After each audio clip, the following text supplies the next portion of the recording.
The eviction notice arrives on a Tuesday morning, slipped under the door of the motel room where Clara Henshaw has been living for the past 3 weeks. 72 hours to vacate. Payment overdue by 14 days. Clara sits on the edge of the sagging mattress and reads the notice 3 times, as if the words might change if she's patient enough. They don't. The math is simple and brutal. She has $63 in her checking account, another $42 in cash tucked into her jacket pocket, and nowhere to go.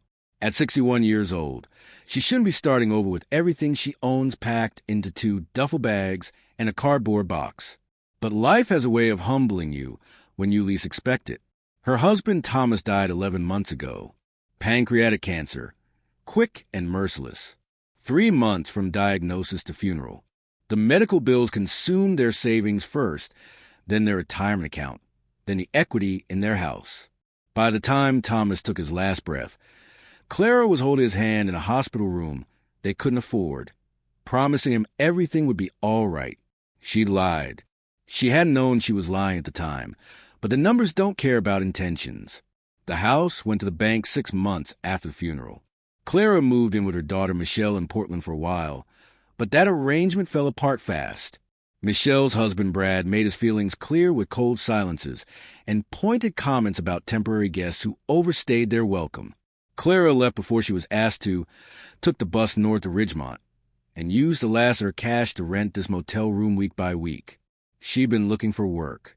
At 61, with a resume that showed 20 years as a dental receptionist at a practice that closed down, followed by 10 years as a caregiver for Thomas's ailing mother, followed by 2 years caring for Thomas himself, her options were limited. The grocery store said they'd call. The hardware store said they weren't hiring. The diner said maybe in a few weeks. Nobody called. Now the money's gone, and Clara sits in a motel room that smells of old cigarettes and industrial cleaner, holding an eviction notice and understanding with perfect clarity that she's about to be homeless. Before we continue, tell us where you're tuning in from. And if this story is touching you already, make sure you're subscribed. I've got something extra special saved for tomorrow. The phone call comes that afternoon, and at first Clara thinks it's a scam. The voice on the other end introduces himself as Robert Stillman, attorney at law, calling about the state of Howard Henshaw. "I'm sorry," Clara says, sitting up straighter on the motel bed. "Who?" "Howard Henshaw, your late husband's grandfather. I understand he passed away in 1987, but there's been a complication with the estate settlement that's only recently come to light." Clara's mind struggles to place the name. Thomas rarely spoke about a grandfather. She remembers vague mentions over the years, something about the old man being difficult, estranged from the family, living alone in the mountains until he died. Thomas's father had inherited a small amount of money, maybe some personal effects, but nothing significant. "I don't understand," Clara says slowly. "Thomas's grandfather died almost 40 years ago. Why are you calling now?" Stillman's voice is professional but not unkind. "Mr. Henshaw owned a property in Ridgemont, a workshop in the land it sits on, approximately 2 acres.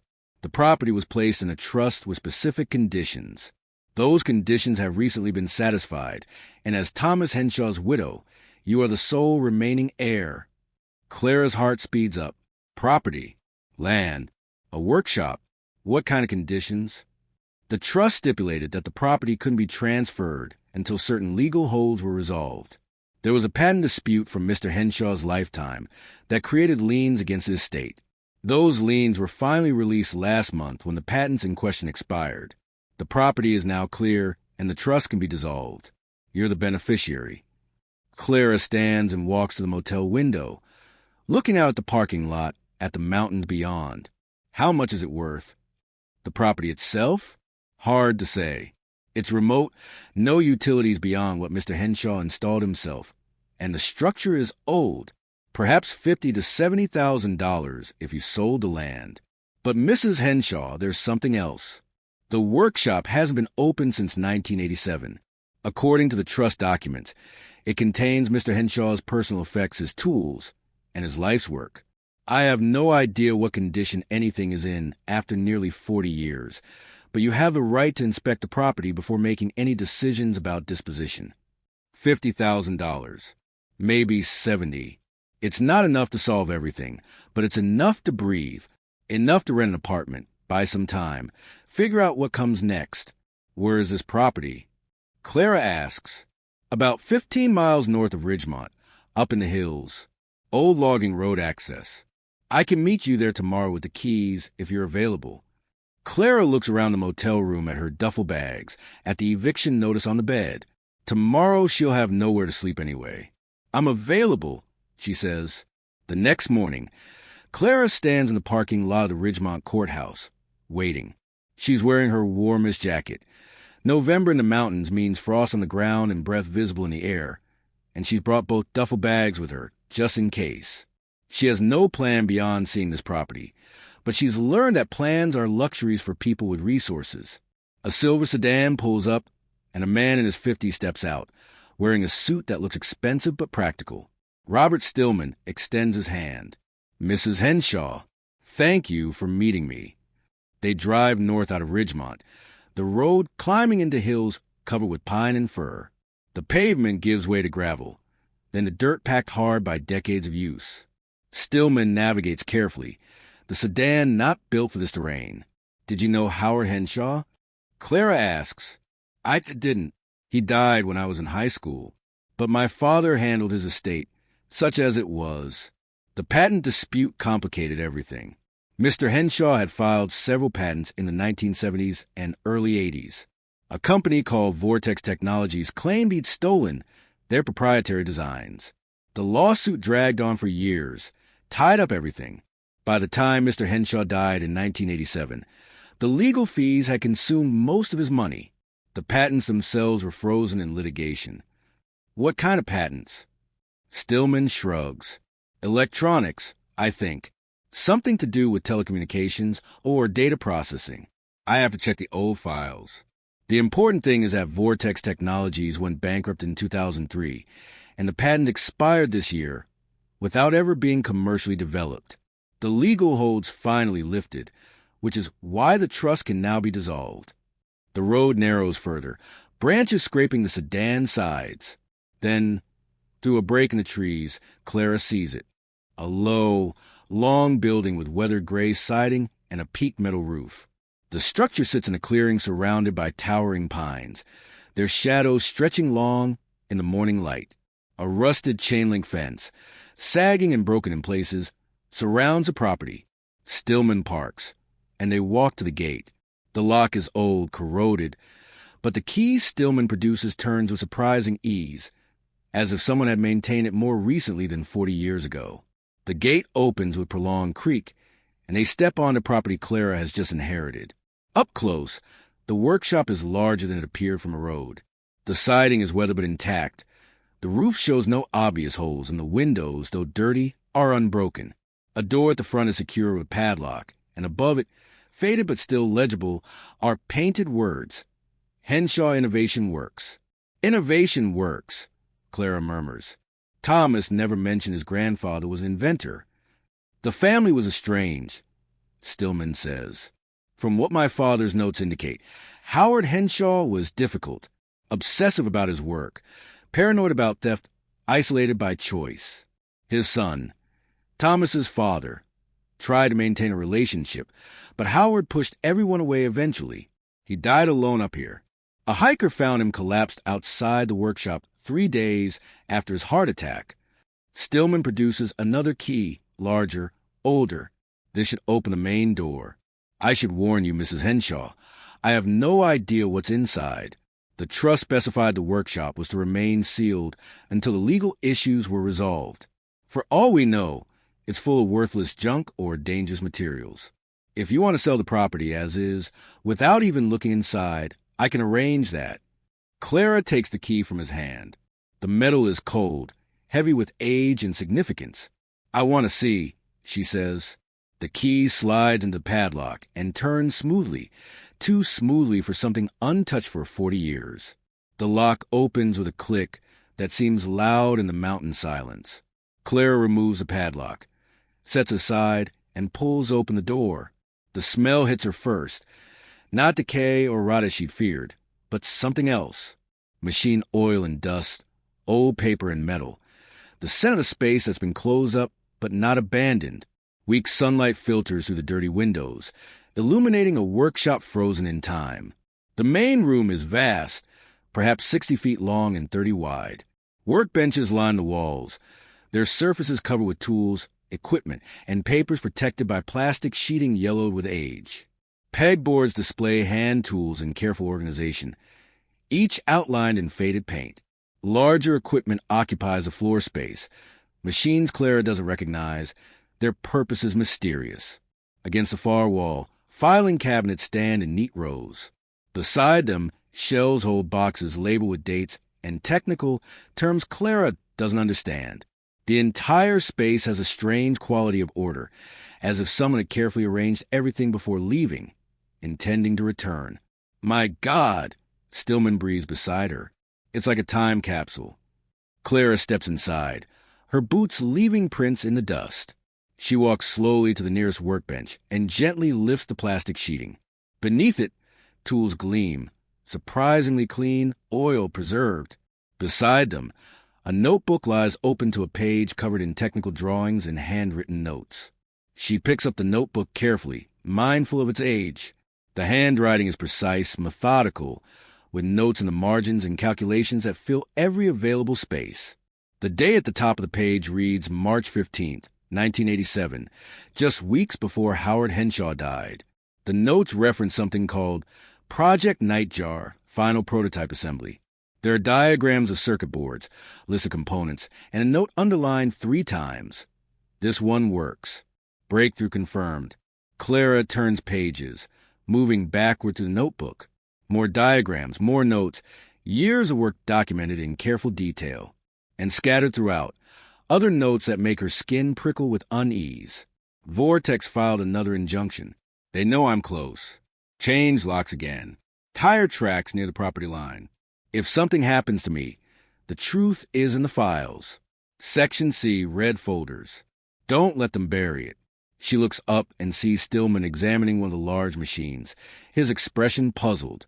"Mrs. Henshaw," he says slowly, "I think you should see this." He's standing beside what looks like an industrial safe built into the wall, painted the same gray as the workshop's interior. But it's not quite a safe. The door is larger, and beside it is a keypad, surprisingly modern-looking despite its age. There's a label, Stillman points. Clara joins him and reads the small brass plate mounted beside the keypad. Prototype vault. Authorized access only. H. Henshaw. Do you have a key for this? Clara asks. Stillman shakes his head. The trust documents mention the workshop and its contents, but nothing about a vault, and I don't know the combination. Clara studies the keypad. It's electronic, which means it needs power. She glances around and spots an electrical panel on the wall. Without much hope, she walks over and tries the main breaker. To her shock, the panel lights up, green indicators glow. Somewhere in the building, she hears the hum of electricity flowing through old wiring. Someone's been paying the electric bill, Stillman says with surprise. That should have been included in the trust maintenance costs, but I never saw in the accounting. Clara returns to the vault. The keypad is now illuminated, showing 8 blank spaces, 8 digits. She tries the obvious things. Thomas's birthday, nothing. Her birthday, nothing. Random sequences, nothing. Then she thinks about the notebook, about Howard Henshaw dying in March 1987. She tries 031511987. The keypad beeps, and she hears something inside the vault mechanism click. But the door doesn't open. The keypad now shows a message. Secondary authorization required. Voice command. Voice command. In 1987, voice recognition technology was primitive, expensive, rare. But Howard Henshaw had been working on electronics, on cutting-edge technology. Had he built his own security system? Clara leans closer to a small grill beside the keypad, presumably a microphone. But what would the voice command be? She thinks about the note in the journal. The truth is in the files. Section C, red folders. Don't let them bury it. On impulse, she speaks clearly. Don't let them bury it. Nothing happens. She tries variations. The truth is here. Section C. Red folders. Still nothing. Then she remembers something Thomas once mentioned in passing, years ago, about his grandfather's strange sense of humor. How he used to say the same phrase whenever someone doubted him, whenever someone said his ideas were impossible. Clara takes a breath and says firmly, "Innovation works." The vault door clicks and begins to swing open with pneumatic hiss. Stillman steps back, his eyes wide. "How did you know?" Clara doesn't answer. She's staring into the vault, into a space about 8 feet deep and 6 feet wide, lined with shelves. And those shelves are filled with prototypes, with boxes, with file folders, with equipment that looks both ancient and somehow ahead of its time. On the top shelf, a plastic-wrapped box bears a label in Howard Henshaw's handwriting. Project Nightjar, complete prototype, data compression breakthrough. Patent stolen by Vortex. See red folder A. Below it, another box. Project Whisper, signal processing patent. Reverse engineered by Vortex 1984. See red folder B. And another, Project Meridian, encryption algorithm. Vortex claim fraudulent. See red folder C. The shelves contain at least 20 such boxes, each labeled with project name, each noting theft or fraud by Vortex Technologies. And along the bottom shelf, a row of red file folders, meticulously organized, waiting for someone to finally read them.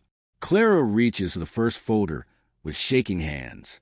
Inside are documents, patent applications, technical specifications, data correspondence, and something that makes her heart stop. Photographs of documents from Vortex Technologies' internal files, showing Howard Henshaw's designs months before Vortex filed their own patent applications. He documented everything. Clara whispers. He knew they were stealing from him, and he documented it all. Stillman is reading over her shoulder, his professional composure cracking. "Mrs. Henshaw, if what these documents suggest is true, if Vortex Technologies built their company on stolen patents from Howard Henshaw..." He doesn't finish the sentence. He doesn't need to. Vortex Technologies had been a major player in telecommunications in the 1980s and 90s. Before their bankruptcy in 2003, they'd been worth billions. And if their foundational technology had been stolen from a lone inventor working in a mountain workshop, how much? Clara asked quietly, "If this is real, if it can be proven, how much would it be worth?" Stillman's hands are trembling slightly as he flips through the files. "I'd need experts to authenticate everything.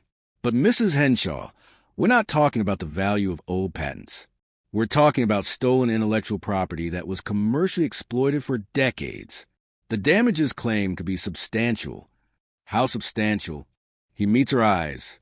"If you can prove systematic theft and show that Vortex's commercial success was built on Howard Henshaw's stolen innovations, you could be looking at one of the largest intellectual property theft cases in history, potentially hundreds of millions of dollars." The words don't feel real. Clara looks around the workshop, at the workbenches and tools, at the vault full of secrets, at the evidence of one man's life's work that had been stolen and buried and forgotten. Howard Henshaw had died alone, labeled as paranoid, his family estranged, his work dismissed. But he'd been right. They had stolen from him. They had buried the truth. And now, 40 years later, Clara stands in his workshop with the proof in her hands. She thinks about the eviction notice in her pocket, about the $63 in her bank account, about sleeping in her car or on the street. She thinks about Thomas, about the promises she made beside his hospital bed. Everything would be all right, she'd told him. Maybe, finally, it would be. Section 2, the catalyst, inciting incident. Robert Stillman insists they leave the workshop immediately, lock everything up, and drive directly to his office to secure the documents. Clara agrees, but only after taking photographs of every page in the red folders, every label on every box, every piece of evidence the vault contains. Trust no one, she thinks, remembering Howard Henshaw's paranoid notes. Document everything. They spend the next 3 hours in Stillman's office while he makes copies and begins the process of authenticating the materials. He brings in a paralegal who specializes in intellectual property law, a young woman named Sarah Chun, who goes pale when she starts reading Howard Henshaw's files.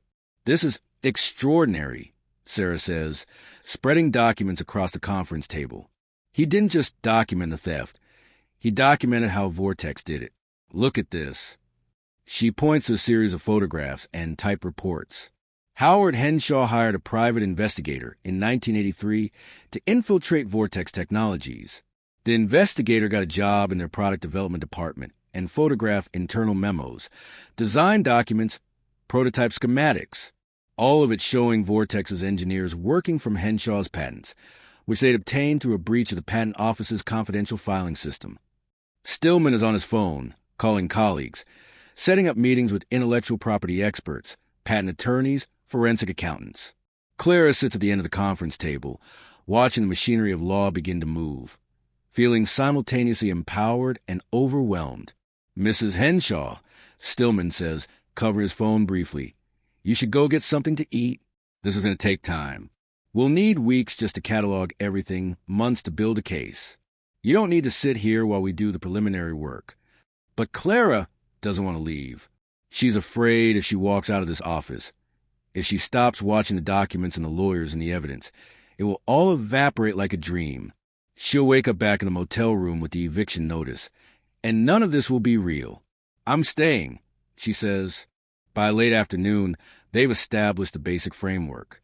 Howard Henshaw filed 17 patents between 1976 and 1986, all related to data processing, signal compression, and telecommunications.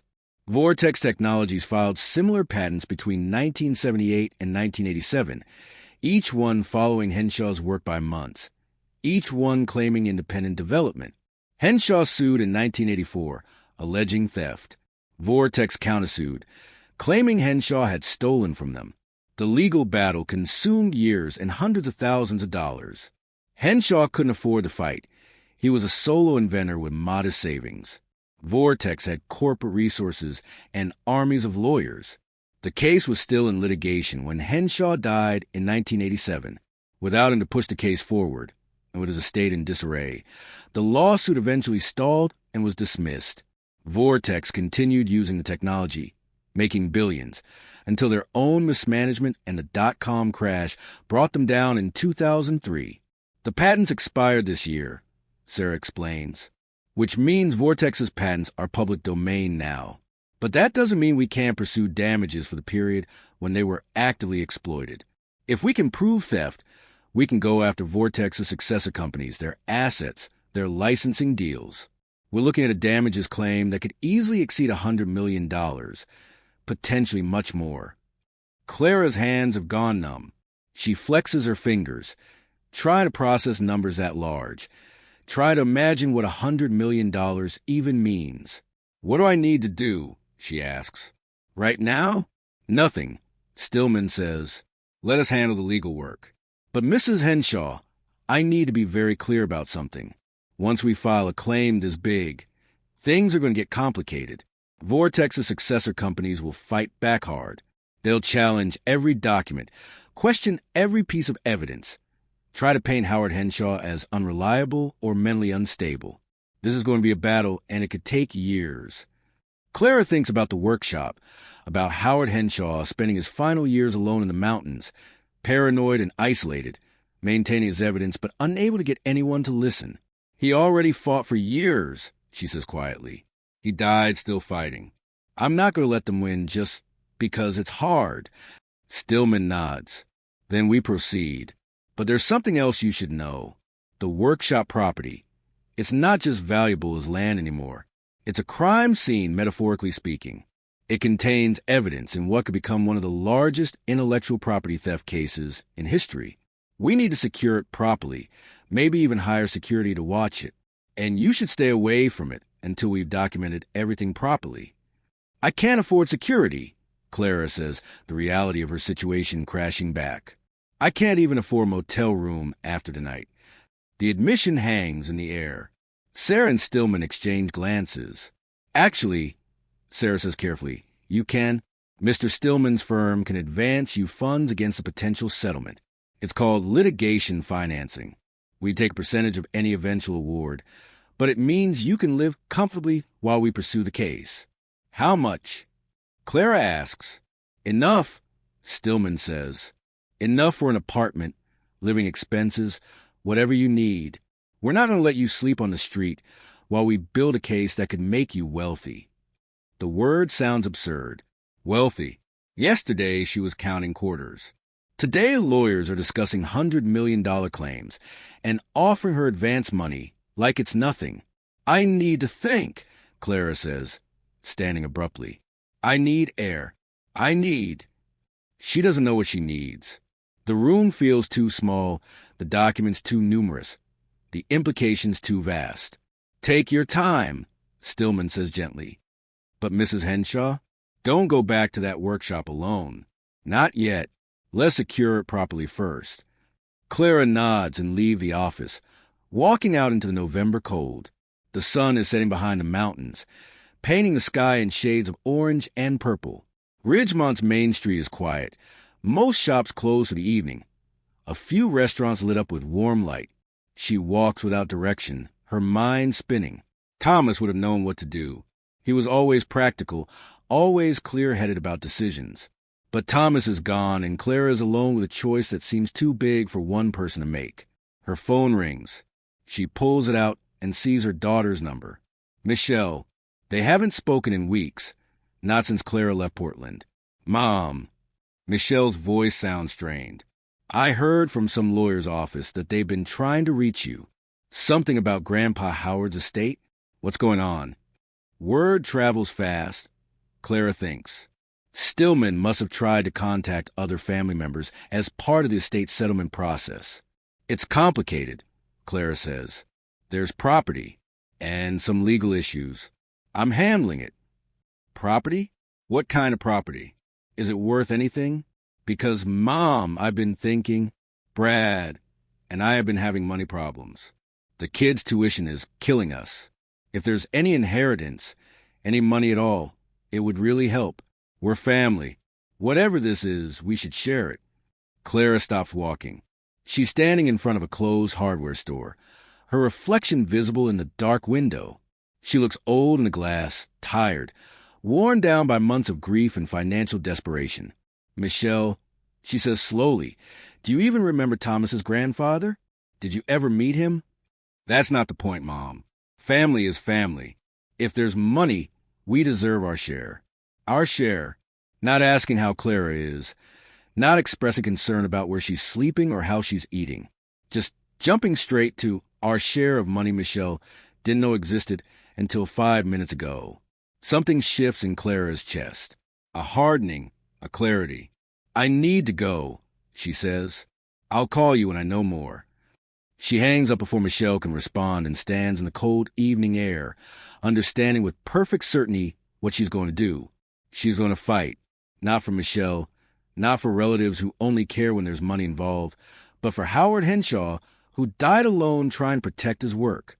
For Thomas, who deserved better than to watch his wife slip into poverty after sacrificing everything to care for him. And for herself, because maybe finally it's okay to fight for herself. Clara turns and walks back to Stillman's office. The lights are still on.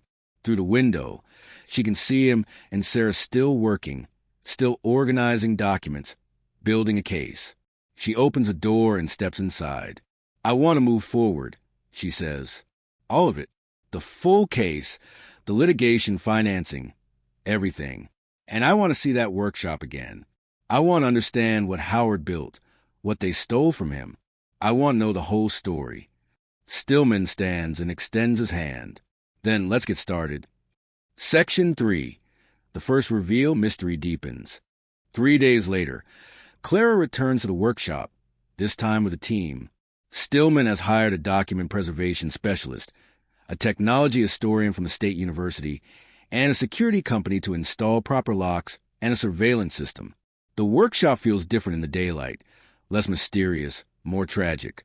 Clara watches the specialists move through the space with their cameras and protective gloves, cataloging everything, and she feels like she's witnessing an archaeological dig, excavating the life of a man she never knew.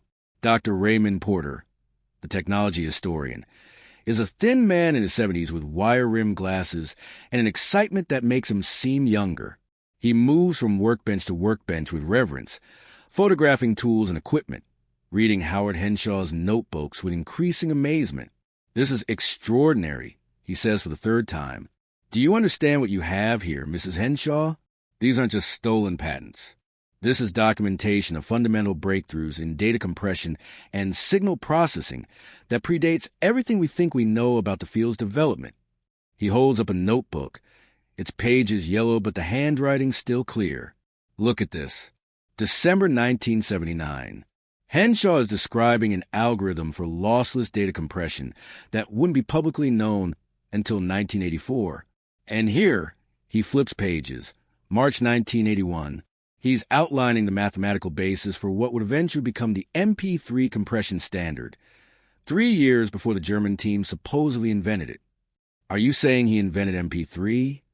Clara asks. I'm saying he invented the underlying mathematics that make MP3 possible.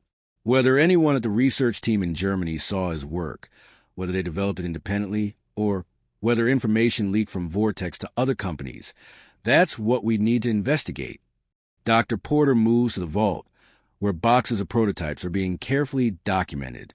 He opens one labeled Project Nightjar and removes a circuit board wrapped in anti-static material. Even to Clara's untrained eye, the board looks sophisticated, complex. This is a fully functional data compression processor. Porter says, turning it over in his gloved hands. In 1987, do you understand the significance?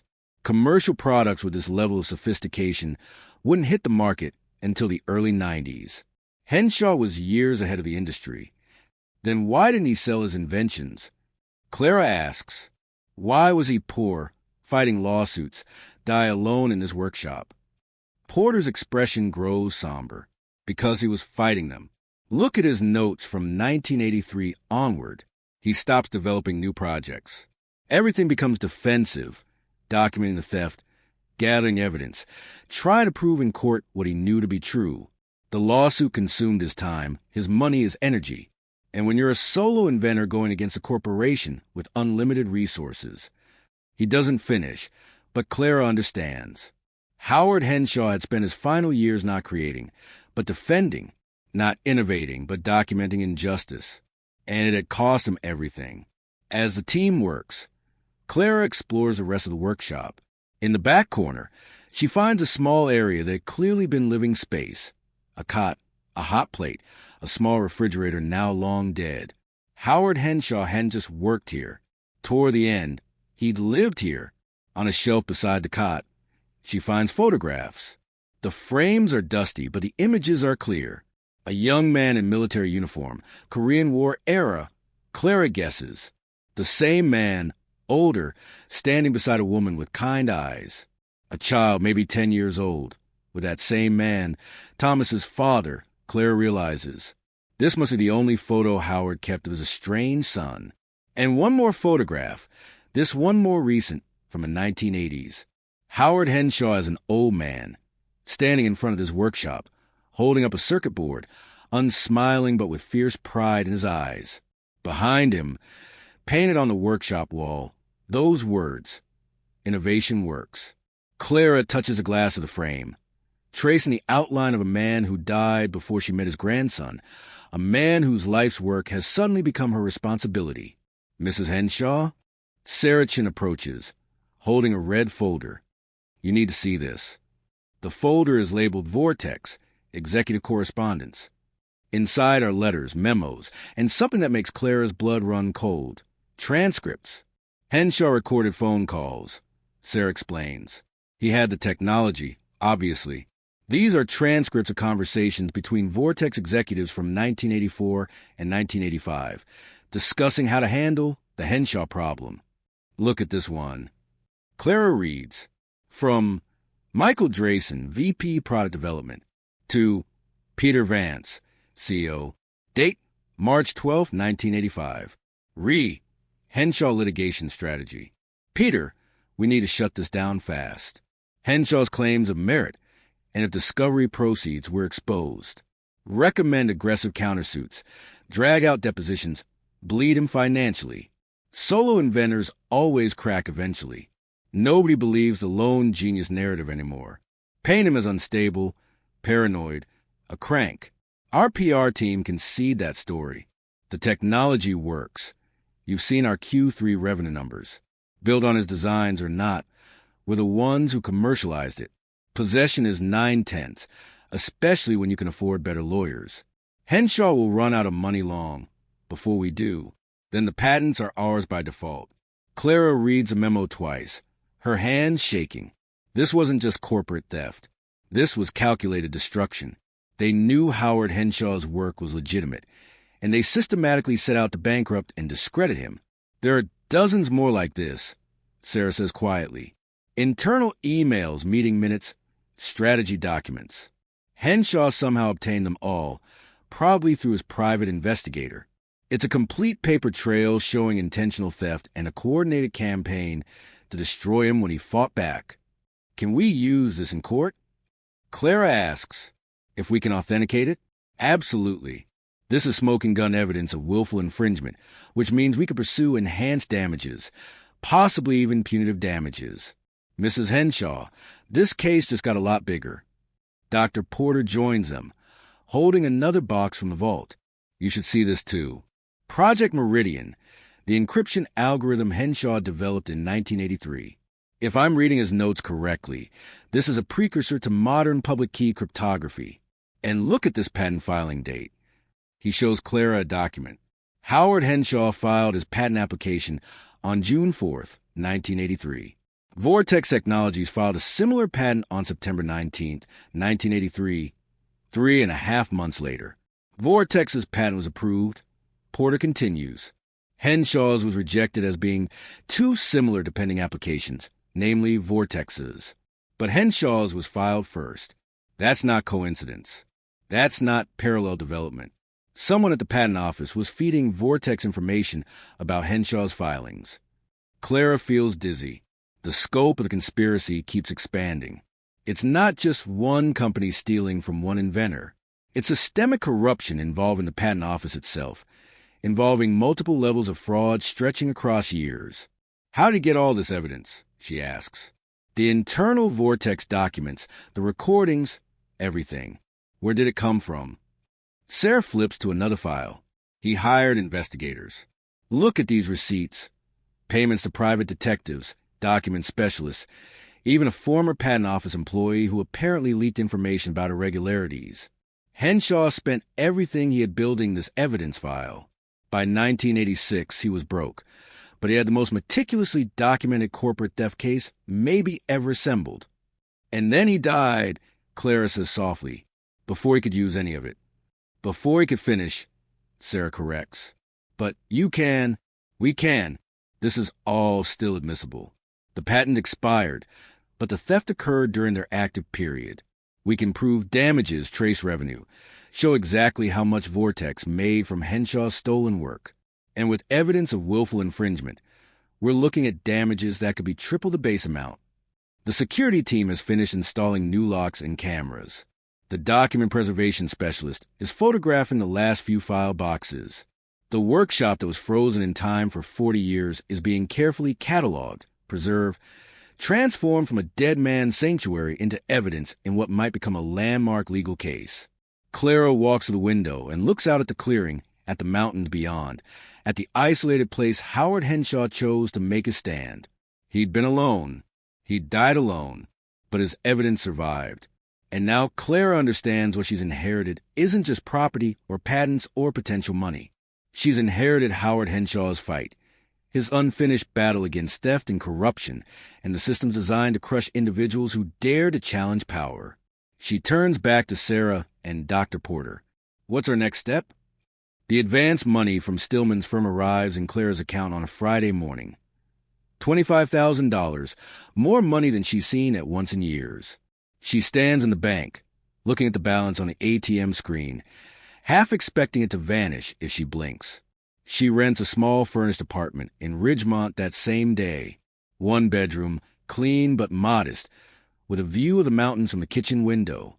After months of instability, the hospital vigil, losing the house, couch surfing with Michelle, the dingy motel, having a door that locks and a lease with her name on it feels like breathing after being underwater. But the relief is temporary. The real work is just beginning. Robert Stillman's firm has brought in reinforcements. A senior partner named Douglas Brennan specializes in complex intellectual property litigation. He's in his 60s, with silver hair and the kind of contained intensity that suggests he doesn't lose cases often. When Clara meets him in Stillman's conference room, surrounded by boxes of Howard Henshaw's documents, Brennan gets straight to business. Mrs. Henshaw, I've reviewed the materials. What you have here is extraordinary, but building a case this large requires more than just evidence. We need to establish a clear chain of custody for every document, authenticate every recording, trace every dollar vortex made from the allegedly stolen technology. This is going to be expensive, time-consuming, and complicated. How expensive? Clara asks. Without litigation financing? Prohibitively so. With it, the firm will absorb the costs and take a percentage of any settlement or judgment, typically 30 to 40% plus expenses. You'd still walk away with tens of millions if we win, but you need to understand the risks. If we lose, you get nothing, and you've given up months or years of your life to this fight. Clara thinks about Howard Henshaw, who gave up everything. His relationships, his money, his final years, fighting the same battle. I'm not doing this just for money, she says. I'm doing it because it's right, because Howard Henshaw deserves to have his name cleared and his work acknowledged, because corporations can't be allowed to just steal from people and bury the evidence. Brennan's expression softened slightly. That's admirable, Mrs. Henshaw. But righteousness doesn't win cases. Evidence and strategy do. So let's build both. Over the next 2 weeks, Clara's life transforms into a crash course in intellectual property law and corporate investigation. She spends her days in conference rooms and at the workshop, working with a rotating team of specialists. Dr. Raymond Porter conducts a comprehensive technology assessment, examining every prototype, every circuit board, every line of code in Howard Henshaw's notebooks. He produces a 50-page report concluding that Henshaw's work represented fundamental innovations in data compression, signal processing, and encryption that preceded commercial implementations by years, and in some cases decades. A forensic accountant named Patricia Wolf begins the painstaking work of tracing Vortex Technologies' revenue streams from 1983 through 2003. She subpoenas old financial records, tracks product launches, and identifies which Vortex products incorporated technology derived from Henshaw's patents. This is preliminary, Wolf explains to Clara during one meeting. But based on Vortex's financial disclosures and market analysis, I estimate they generated approximately $2.3 billion in revenue from products that utilize Henshaw's core technologies. After accounting for development costs, marketing, and other expenses, their profit from Henshaw-derived products was probably in the range of $800 million to $1.2 billion.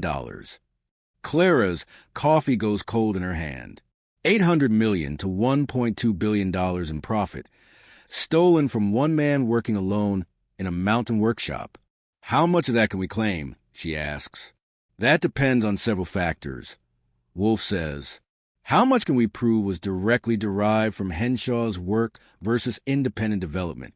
What's a reasonable royalty rate for licensing that technology? What enhanced damages might a court award for willful infringement? But Mrs. Henshaw, even conservative estimates put potential damages in the range of $150 to $300 million. The numbers are so large they've stopped feeling real. Clara nods and takes notes, but part of her mind is still back in that motel room with the eviction notice, counting out her last $63. Sarachin focuses on the documentary evidence, authenticating the internal Vortex memos, verifying the recordings, establishing the chain of custody for every piece of evidence Howard Henshaw collected. She brings in a forensic audio expert who confirms the phone recordings are genuine, not edited or fabricated. The challenge, Sarah explains, is that Vortex Technologies went bankrupt in 2003. The company doesn't exist anymore, but their assets were acquired by several successor companies. TechMerge Solutions bought their telecommunications division. Dataflow Corporation acquired their compression patents, and a venture capital firm called Pinnacle Ventures purchased various other intellectual property. So we sue the successor companies? Clara asks. Exactly. They benefited from the stolen technology, which makes them liable for damages from the period they owned it. But Mrs. Henshaw, This is where things get complicated. These aren't small companies. TechMerge has annual revenue of $4 billion. Dataflow is publicly traded. Pinnacle Ventures manages $2 billion in assets. They're going to fight this with everything they have. Clara thinks about Michael Drayson's memo. Solo inventors always crack eventually. Nobody believes the lone genius narrative anymore. Howard Henshaw was alone, she says quietly. But I'm not. I have you. I have this firm. I have evidence he spent years collecting. Let them fight. The investigation leads Clara to unexpected places.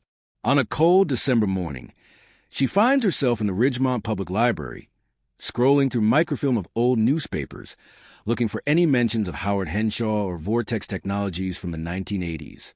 She finds a small article from 1985. Local inventor claims patent theft. The piece is dismissive, quoting a Vortex spokesperson saying Howard Henshaw's claims are baseless and without merit, and describing him as a troubled individual with a history of making unfounded accusations. The same pattern appears in other articles. Henshaw is painted as paranoid, difficult, unreasonable. Vortex is portrayed as an innovative company being harassed by a delusional crank. There's never any serious investigation of his claims, never any examination of the evidence. Clara photographs every article, adding them to the growing file of evidence showing Vortex's systematic campaign to destroy Henshaw's credibility. In the library archives, she also finds Howard Henshaw's obituary from May 1987. Howard J. Henshaw, 68, inventor. Howard James Henshaw, longtime resident of Ridgemont, died May 14th in an apparent heart attack at his workshop north of town. He was 68. Mr. Henshaw served in the U.S. Army during the Korean War and later worked as an electrical engineer before establishing his own independent research facility. He is survived by a son, Robert Henshaw of Portland, and 2 grandchildren. No services are planned. In lieu of flowers, donations may be made to the American Heart Association. The obituary is 3 paragraphs, sterile and sad. It doesn't mention his innovations, his patents, his fight against Vortex. It reduces a brilliant man's life to bare facts and survivorship. Clara sits in the quiet library and feels anger rising like a tide. Howard Henshaw deserved better. He deserved recognition, acknowledgement, justice. He deserved to be remembered for what he created, not dismissed as paranoid and forgotten. She will make sure people remember. That afternoon, Clara receives a call from Douglas Brennan. His voice is tight with controlled excitement. Mrs. Henshaw, we've had a development. Can you come to the office immediately? She drives there wondering what new evidence they found, what piece of the puzzle has emerged. In the conference room, Brennan is standing with a man Clara doesn't recognize, thin, in his 70s, with deeply lined face and nervous hands. Mrs. Henshaw, this is Leonard Graves. He worked at the U.S. Patent and Trademark Office from 1979 to 1991. He has some information about Howard Henshaw's patent applications. Graves clears his throat, clearly uncomfortable.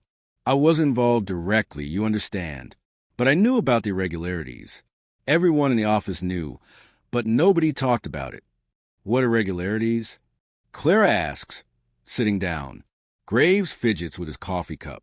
In 1983, a patent examiner named Richard Hollis was assigned to review several of Howard Henshaw's applications. Hollis had a reputation for being financially motivated. There were rumors he'd leak information about pending patents to certain companies in exchange for payments. Vortex Technologies? Brennan prompts, among others. I can't prove it directly, but the timing was always suspicious. Henshaw would file a patent application with novel claims. Then within a few months, Vortex would file something remarkably similar. Henshaw's application would get tied up in reviews, subjected to endless requests for modifications. Vortexes would sail through. It happened too many times to be coincidence. Why didn't you report it? Clara asks, trying to keep accusation out of her voice. Graves looks down. I was young, scared of losing my job, and I didn't have proof, just suspicions. Hollis was senior to me. By the time I considered saying something, he'd retired. He died in 2008. But I've carried the guilt for 30 years. When I heard through the grapevine that someone was finally investigating the Henshaw case, I knew I had to come forward. Brennan leans forward. Mr. Graves, would you be willing to testify to what you observed? To document the pattern of irregularities in Henshaw's patent applications? Yes, that's why I'm here. It won't bring back the years Howard Henshaw lost, but maybe it can help prove he was right about the corruption. After Graves leaves, Brennan turned to Clara with barely contained satisfaction. This corroborates what we suspected. Systemic corruption at the patent office feeding information to Vortex. Combined with the internal Vortex memos, we can show a conspiracy to steal Henshaw's work at multiple levels. What does this mean for the case? Clara asks. It means we're not just proving patent infringement. We're proving fraud, corruption, and racketeering. It means enhanced damages, possibly even criminal referrals. Mrs. Henshaw, this case just became a lot bigger than money. This is about exposing institutional corruption. Clara drives back to her apartment as darkness falls over Ridgemont. The mountains are black silhouettes against a deep blue sky. She thinks about Howard Henshaw in his workshop, documenting evidence, recording phone calls, hiring investigators, knowing the system was rigged against him but fighting anyway. He'd been right about everything. The theft, the corruption, the conspiracy. And they destroyed him for telling the truth. But his evidence survived. And now, finally, people are listening. Section 5, The Deeper Secret, Second Layer Revelation. 2 days before Christmas, Clara is at the workshop with Dr. Porter, conducting a final inventory of prototypes, when she notices something odd. They're working the vault, cataloging the last few boxes, when Clara realizes the space seems smaller than it should be. The vault is 8 feet deep, she says slowly, measuring with her eyes. But these shelves only go back about 6 feet. Where are the other 2 feet? Porter stops what he's doing and looks at the back wall of the vault. It's painted the same industrial gray as the rest of the interior, seamless.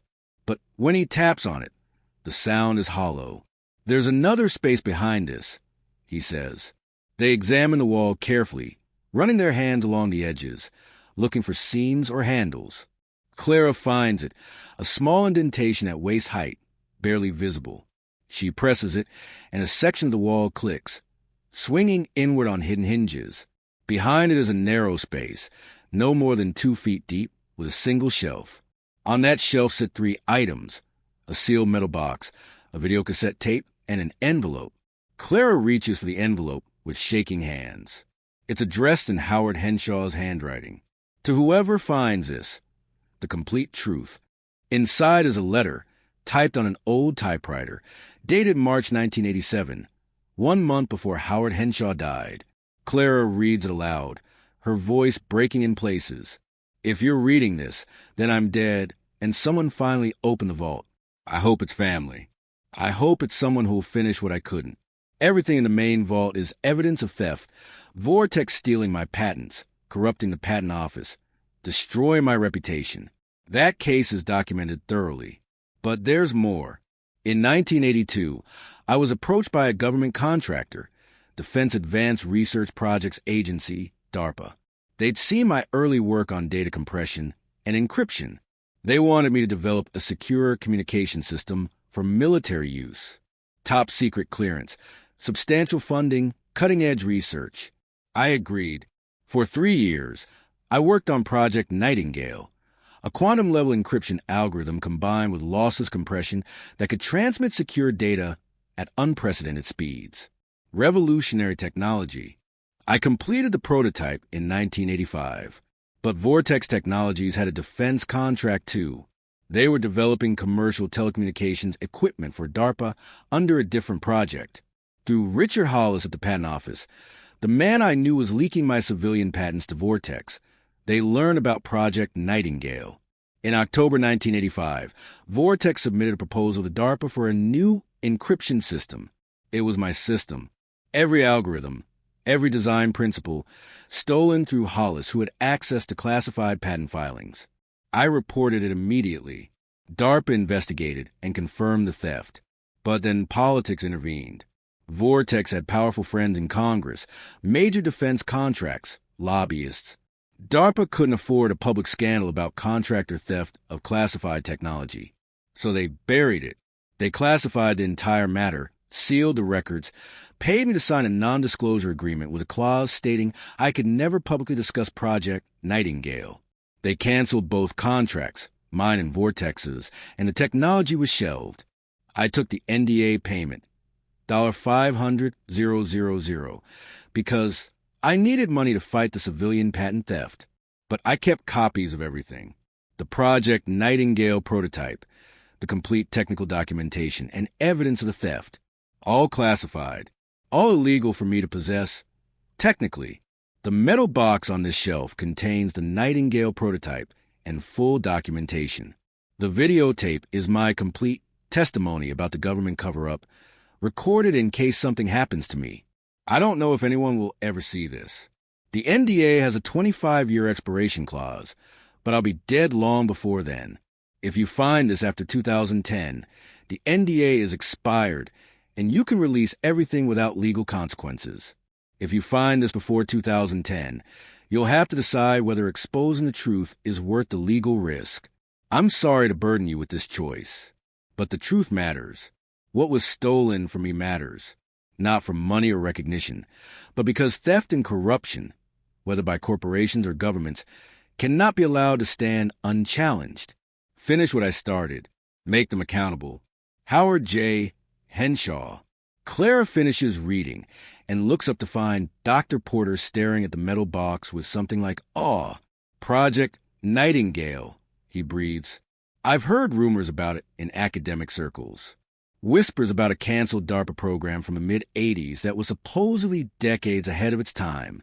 But I thought it was apocrypha and urban legend. It's real, Clara says. And if what Henshaw says is true, Vortex didn't just steal civilian patents. They stole classified military technology and almost got away with it. She reaches for the metal box, but Porter stops her. Mrs. Henshaw, before you open that, you need to understand something. If that contains classified materials, even expired classified materials, this becomes a federal matter.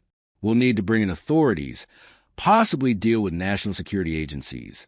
This isn't just intellectual property law anymore. Clara thinks about the letter, about Howard Henshaw being silenced by an NDA paid off to keep quiet about government corruption. She thinks about Leonard Graves, carrying guilt for 30 years because he was too afraid to speak up. She thinks about all the people who stay silent because the systems are designed to make silence easier than truth. The NDA expired in 2010, she says firmly. That's 15 years ago. Howard Henshaw has been dead for 38 years. I'm opening it. The box is locked, but the key is taped to the underside. Clara unlocks it and lifts the lid. Inside is a device about the size of a hardback book, a circuit board assembly housed in a metal case, with input and output ports, a small LED display, and switches labeled with technical terms Clara doesn't understand. Beside it, a thick binder contains technical specifications, design documents, and test results. Dr. Porter puts on gloves and carefully lifts out the device, examining it with the reverence of an archaeologist handling a rare artifact. This is extraordinary, he murmurs. If this does what Henshaw's documentation claims, this is encryption technology that was 30 years ahead of its time in 1985, maybe still ahead of current commercial standards. He flips through the technical binder, his eyes widening. The mathematical basis for this algorithm, I've never seen anything like it. Henshaw wasn't just an inventor. He was a cryptographic genius. Can you authenticate it? Clara asks, prove that this is what he says it is. Prove that Vortex stole it.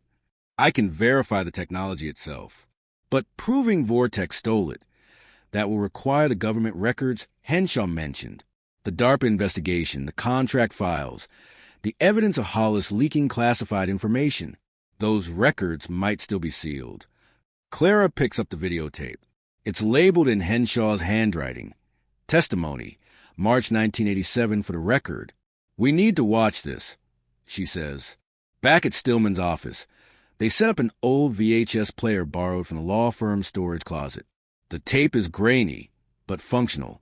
When it starts playing, Howard Henshaw appears on screen, sitting in what Clara recognizes as the workshop. facing a camera mounted on a tripod. He looks older than in the photographs, gaunt, tired, with deep lines around his eyes.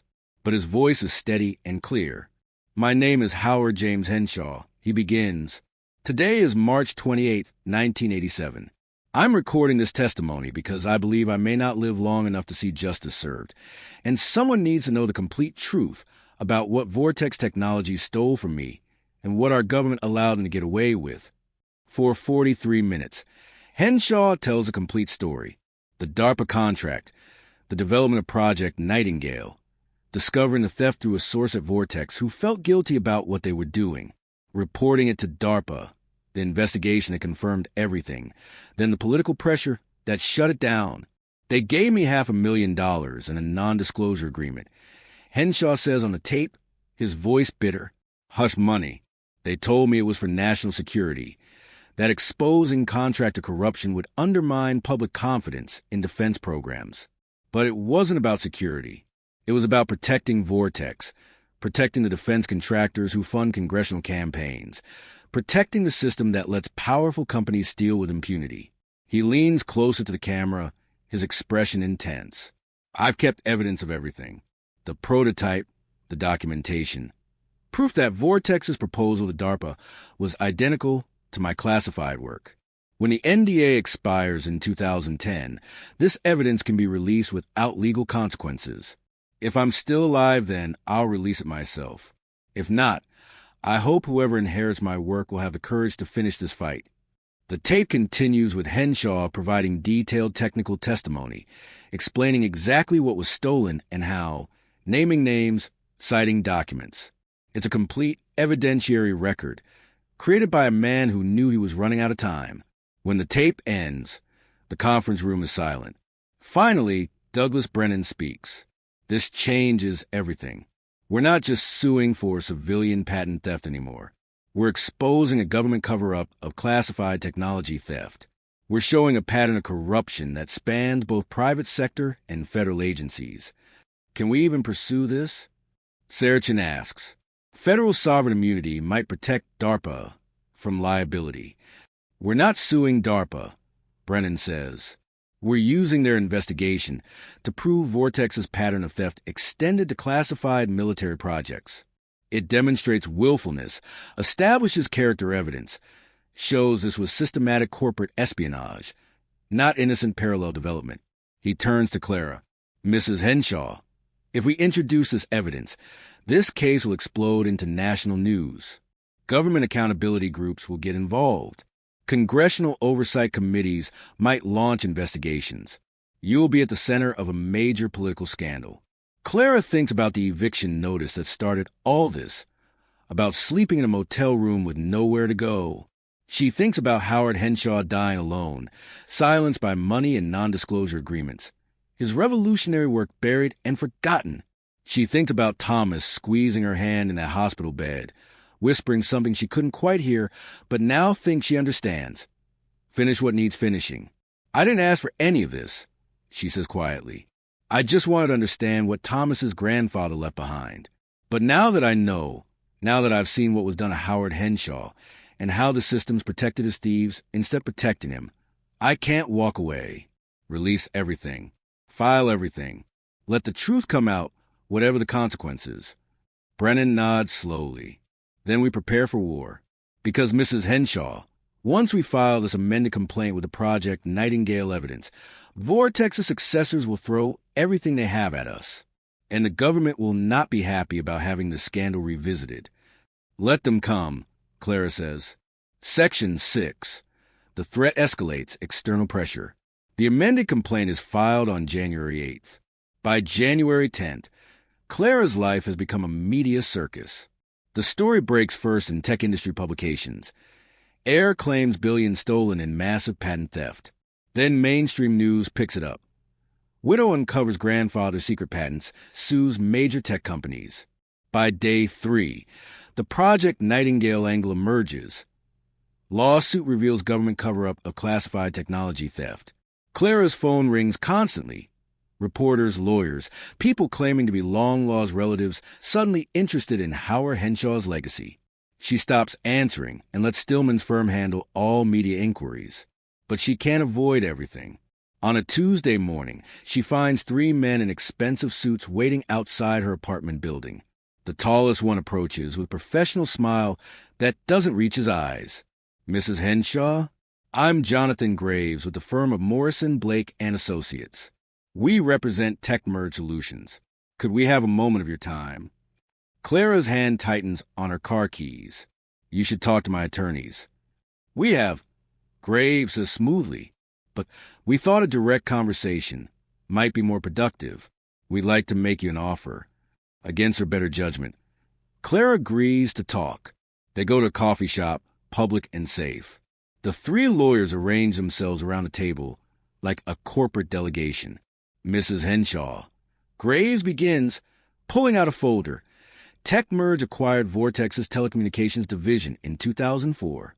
We had no knowledge of any alleged patent improprieties. We're an innocent purchaser of assets. Nevertheless, we're willing to offer you a settlement to resolve this matter quickly and avoid costly litigation. He slides a document across the table. Clara reads the number, $15 million.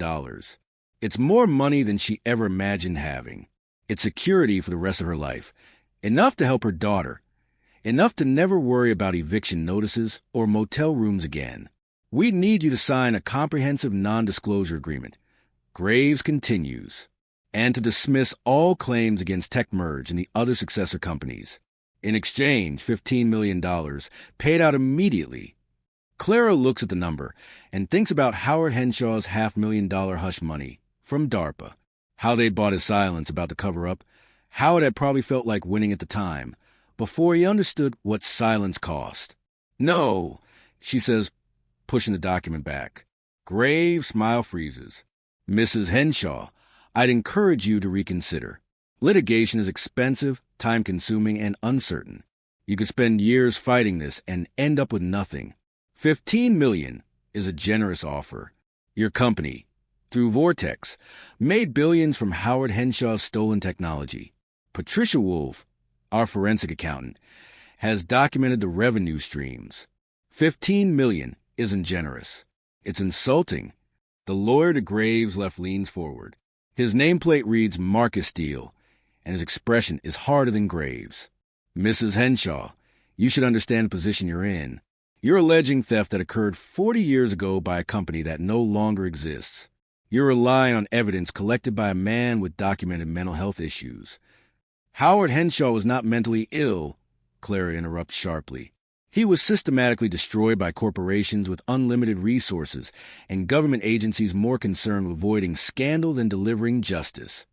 "That's your interpretation," Steele says coldly. "Courts might see it differently.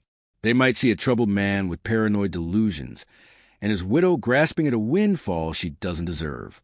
Your husband-grandfather's connection to you is tangential at best. You never even met the man." Clara stands, anger making her voice shake. "This meeting is over. If you want to communicate further, do it through my attorneys." She walks out of the coffee shop, her heart pounding. Only when she's in her car does she let herself feel the fear underneath the anger. These are powerful people, with unlimited resources and no apparent limits on how far they'll go to protect their interests. That evening, Sarah Chun calls with troubling news. "Someone's been digging into your background. We've had inquiries from a private investigation firm asking questions about your financial history, your relationship with your daughter, Thomas's medical care. They're building a file on you. Can they do that legally? Yes. Ethically? It's aggressive as hell, but not surprising. They're looking for anything they can use to discredit you or complicate the case. Have you ever had any legal problems? Financial irregularities? Anything that could be twisted?" Clara thinks about the house foreclosure, the medical debt, the months of financial desperation. Nothing criminal, just poverty. Is that something they can use against me? They'll try to paint you as financially motivated, as someone who'd fabricate claims for money. But Mrs. Henshaw, we have evidence. Documents, prototypes, recordings. Your financial situation doesn't change the facts of what Vortex did. But Clara knows how stories work, how narratives can be shaped. Struggling widow makes wild claims about inheritance she conveniently discovered just when she needed money. It's easy to make her sound opportunistic, even if the evidence says otherwise. The next escalation comes 3 days later. Clara returns to the workshop to find the security system disabled and the door forced open. Nothing appears to be stolen. The prototypes and documents are all in Stillman's possession, but someone has been through the space systematically, opening cabinets, moving things, searching. Sheriff Dale Pritchard arrives to take the report. He's a solid man in his 50s who knew Thomas and has been quietly supportive of Clara's case. This is the third break-in we've had at properties connected to active litigation this month, he says, examining the forced door. All professionally done, minimal damage. Nothing obviously stolen. Someone's looking for something. Or sending a message. Clara says. Pritchard nods grimly. You need to be careful, Mrs. Henshaw. I can increase patrols up here, but you're isolated. If you're going to keep coming to the workshop, make sure someone knows where you are and when to expect you back. That night, Clara can't sleep. She lies in her apartment, listening to every sound, jumping at footsteps in the hallway outside. The money offer keeps running through her mind. $15 million. Security. Safety. An end to fear. But also silence.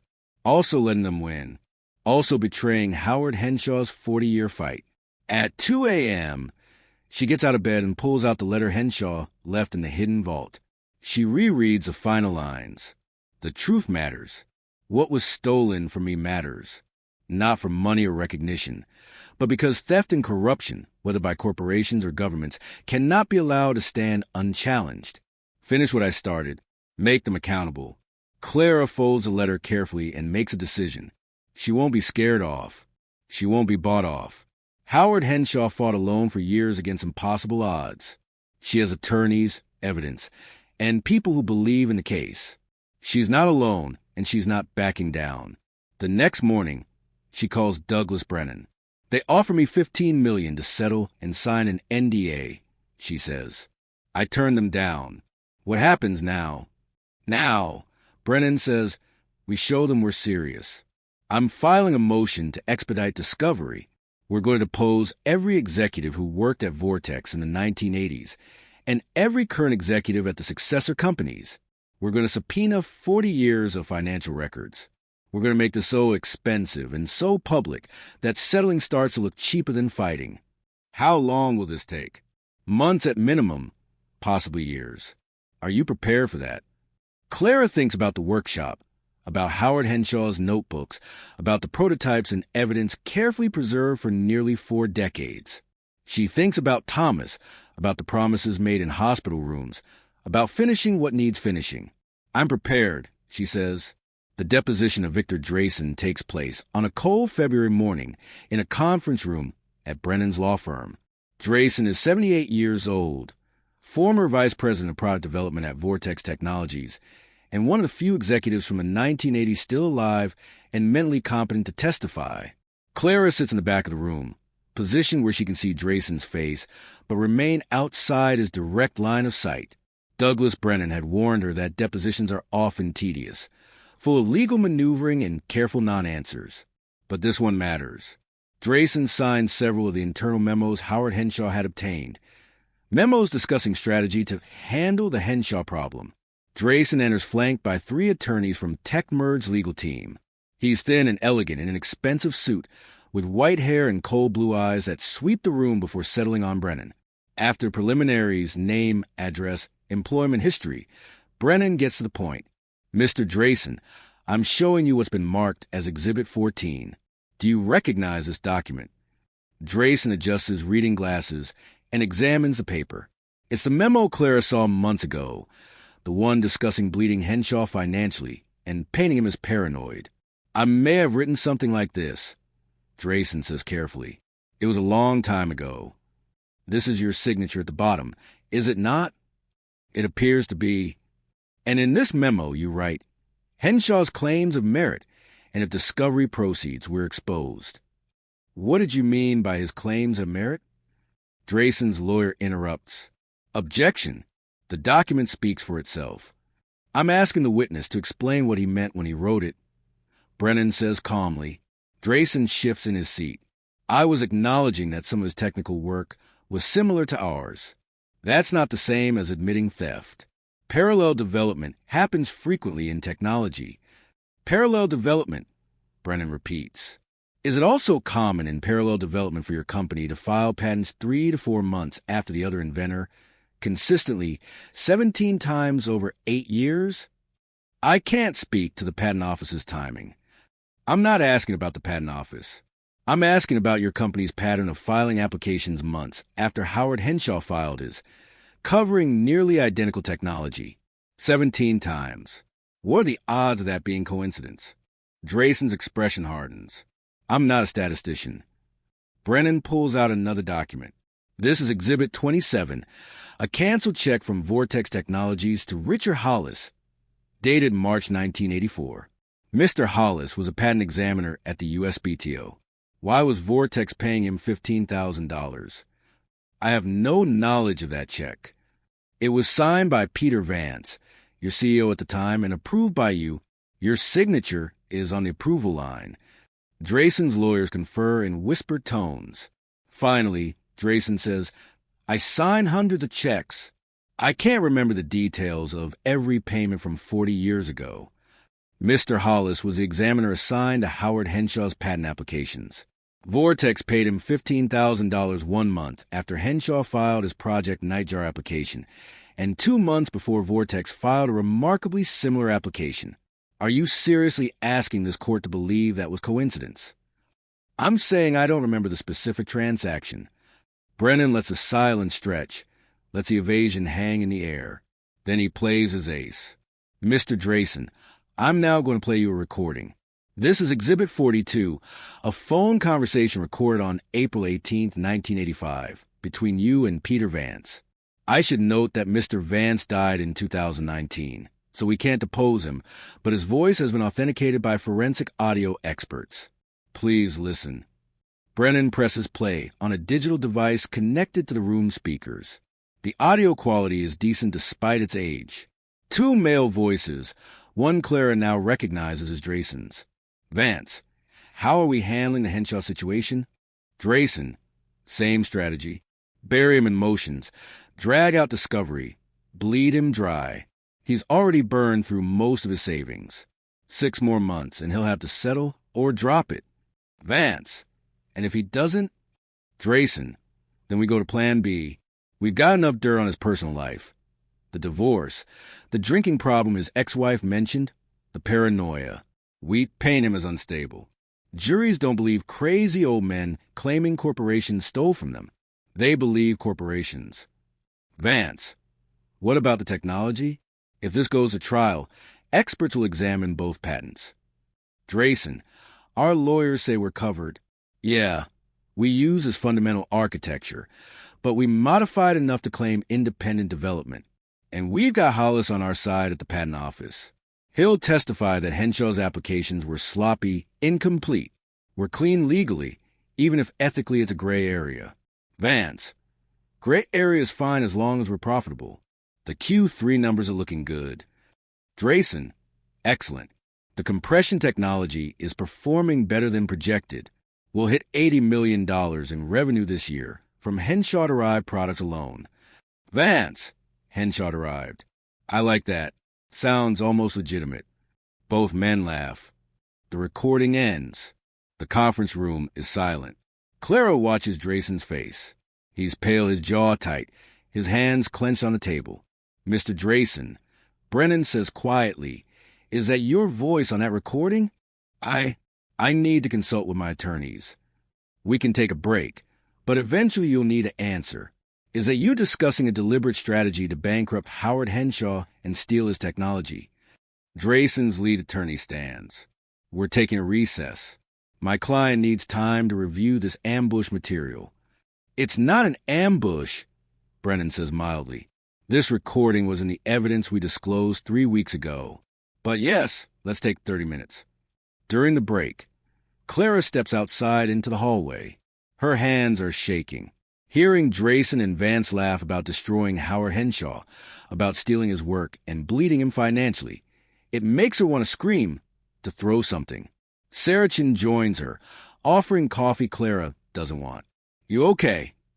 Sarah asks. They thought it was funny, Clara says, her voice tight. Ruining a man's life, stealing his work, driving him into poverty and isolation. They thought it was funny, and they got away with it. Vance died wealthy and respected. Drayson's probably worth millions. And Howard Henshaw died alone in that workshop with nothing. Not nothing, Sarah says gently. He had evidence. He had the truth. And because of what he preserved, we're going to take them down. That recording, that's a smoking gun. Willful infringement, fraudulent business practices, conspiracy to commit fraud. We just went from a strong case to an unbeatable one. When the deposition resumes, Drayson is visibly shaken. His attorneys have clearly advised him, but there's no good answer to what's on that tape. Mr. Drayson, Brennan continues, I'll ask again, is that your voice on the recording discussing stealing from Howard Henshaw? That conversation lacks context. Yes or no? Is it your voice? A long pause. Yes. And were you, in fact, implementing a strategy to bankrupt Mr. Henshaw through prolonged litigation? We were defending our company's interests.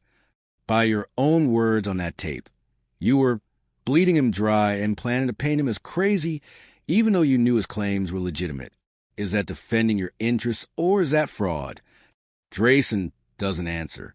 Mr. Drayson, on that recording you state that Vortex would generate $80 million in revenue from Henshaw-derived products in 1985 alone. Over the period from 1983 to Vortex's bankruptcy in 2003, how much total revenue did the company generate from technology derived from Howard Henshaw's patents? I don't have those figures. Our forensic accountant estimates approximately $2.3 billion. Does that sound accurate? I couldn't say. $2.3 billion in revenue from technology you admittedly stole from a solo inventor who you deliberately bankrupted to prevent him from stopping you. Does that sound accurate, Mr. Drayson?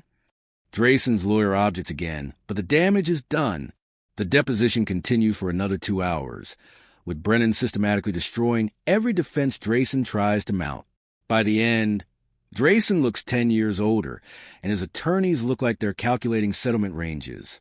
After the deposition, Brennan's team gathers in the conference room. There's a subdued energy, satisfaction mixed with anger at what they've uncovered.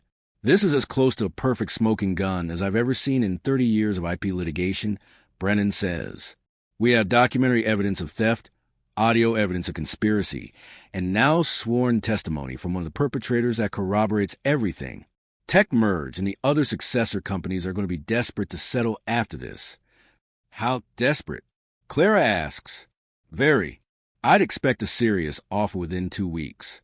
We're talking hundreds of millions now, not the insulting lowball they tried before. Patricia Wolf, the forensic accountant, spreads out her latest analysis. Based on the revenue figures Drayson confirmed on tape and applying reasonable royalty rates to the technology, I'm estimating base damages between $280 and $350 million, with enhanced damages for willful infringement, which we can now prove conclusively. We're looking at treble damages, $840 million to over $1 billion. The numbers are so large Clara has stopped feeling anything when she hears them. $1 billion. It's not real. It can't be real. What happens next? She asks. We depose executives from TechMerge, Dataflow, and Pinnacle Ventures, Brennan says. We show them all the evidence, the documents, the recordings, Drayson's testimony. We make it clear that this is a trial unless they settle, and if it goes to trial, we're going to win, and the damages will be catastrophic. Then we wait for them to blink. The settlement negotiations begin in early March. Clara isn't directly involved. Brennan handles the discussions, but she gets daily updates on the progress. TechMerge offers $150 million on day one. Brennan counters with $600 million. Dataflow offers $85 million. Brennan demands $400 million. Pinnacle Ventures, whose stake is smaller, offers $40 million for $120 million demanded. The companies coordinate their response, presenting a joint settlement offer $320 million total, split among the three companies, with a comprehensive release of all claims and a mutual non-disclosure agreement. It's a strong offer, Brennan tells Clara during a meeting in late March. $320 million is real money. After legal fees and costs, you'd net about $200 million. That's generational wealth. Financial security forever. But, Clara prompts, hearing the hesitation in his voice. But we can get more. The evidence is overwhelming. If we go to trial, I believe we win and the damages could be 2 or 3 times this amount. However, trials are risky. Juries are unpredictable. And it would take at least another year, maybe 2. Clara looks around the conference room at the team that's built this case. Brennan, Sarah, Dr. Porter, Patricia Wolf, half a dozen other specialists and attorneys. They've worked for months, built an unassailable case, uncovered truth that was buried for 40 years. What do you think we should do? She asked Brennan. Honestly, if this were just about money, I'd say take the $320 million and walk away. But this case was never just about money, was it? You told me from the beginning that you wanted Howard Henshaw's name cleared, his work acknowledged, justice delivered. And a settlement with an NDA doesn't accomplish that, Clara says. Correct. If you settle with mutual non-disclosure, the public never learns the full truth.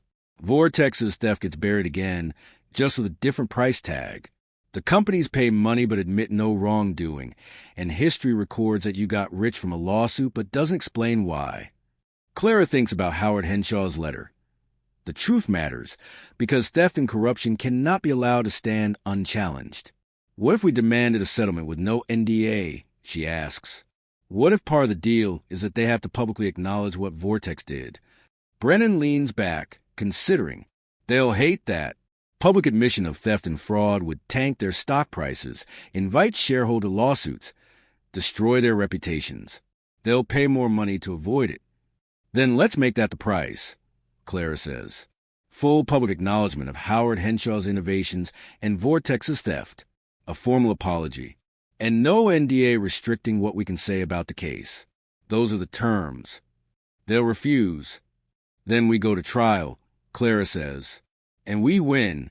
And the truth comes out anyway, but they lose the opportunity to control the narrative. Brennan smiles, not his professional lawyer smile, but something genuine. Mrs. Henshaw, you're starting to think like a litigator. All right, let's make the offer and see how they respond. The response comes within 48 hours. The companies reject Clara's terms and break off settlement talks. They've decided to fight, Brennan tells her. Trial is set for September. 6 months to prepare. This is going to be the most high-profile intellectual property trial in decades. Media will cover it extensively. Every tech company in the country will be watching. Are you ready for that? Clara thinks about the eviction notice that started this journey, about living in a motel room with $63 in her account, about finding Howard Henshaw's workshop and unlocking secrets that had waited 40 years. She thinks about Thomas squeezing her hand, about promises made and kept. She thinks about Victor Drayson laughing on that recording, about powerful men who thought they could steal and destroy and never face consequences. I'm ready, she says. Section 8. The victory, resolution achieved. The trial begins on September 12th in federal court. Judge Margaret Reyes presides, a no-nonsense jurist with a reputation for running efficient courtrooms and tolerating no theatrics. The jury is selected over 2 days. 8 people will decide whether Clara's case is legitimate or whether she's an opportunistic widow, making wild claims about inheritance she barely understood until lawyers explain it to her. Opening statements begin on day 3. The defense goes first, and their strategy is immediately clear. Attack Howard Henshaw's credibility, paint him as paranoid and unstable, suggest that his evidence was manufactured or misunderstood. Howard Henshaw was a troubled man, their lead attorney argues. Brilliant, perhaps, but troubled. He saw conspiracies everywhere.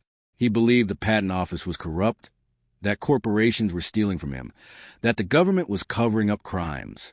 And yes, he documented these beliefs extensively. But documentation of paranoid delusions doesn't make them true. Then it's Brennan's turn.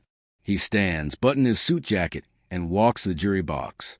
For a long moment, he just looks at them, letting the courtroom settle into silence. In 1976, he begins quietly. A man named Howard Henshaw started developing technology that would change telecommunications forever. He invented data compression algorithms, signal processing techniques, and encryption methods that were decades ahead of their time. He filed patents properly.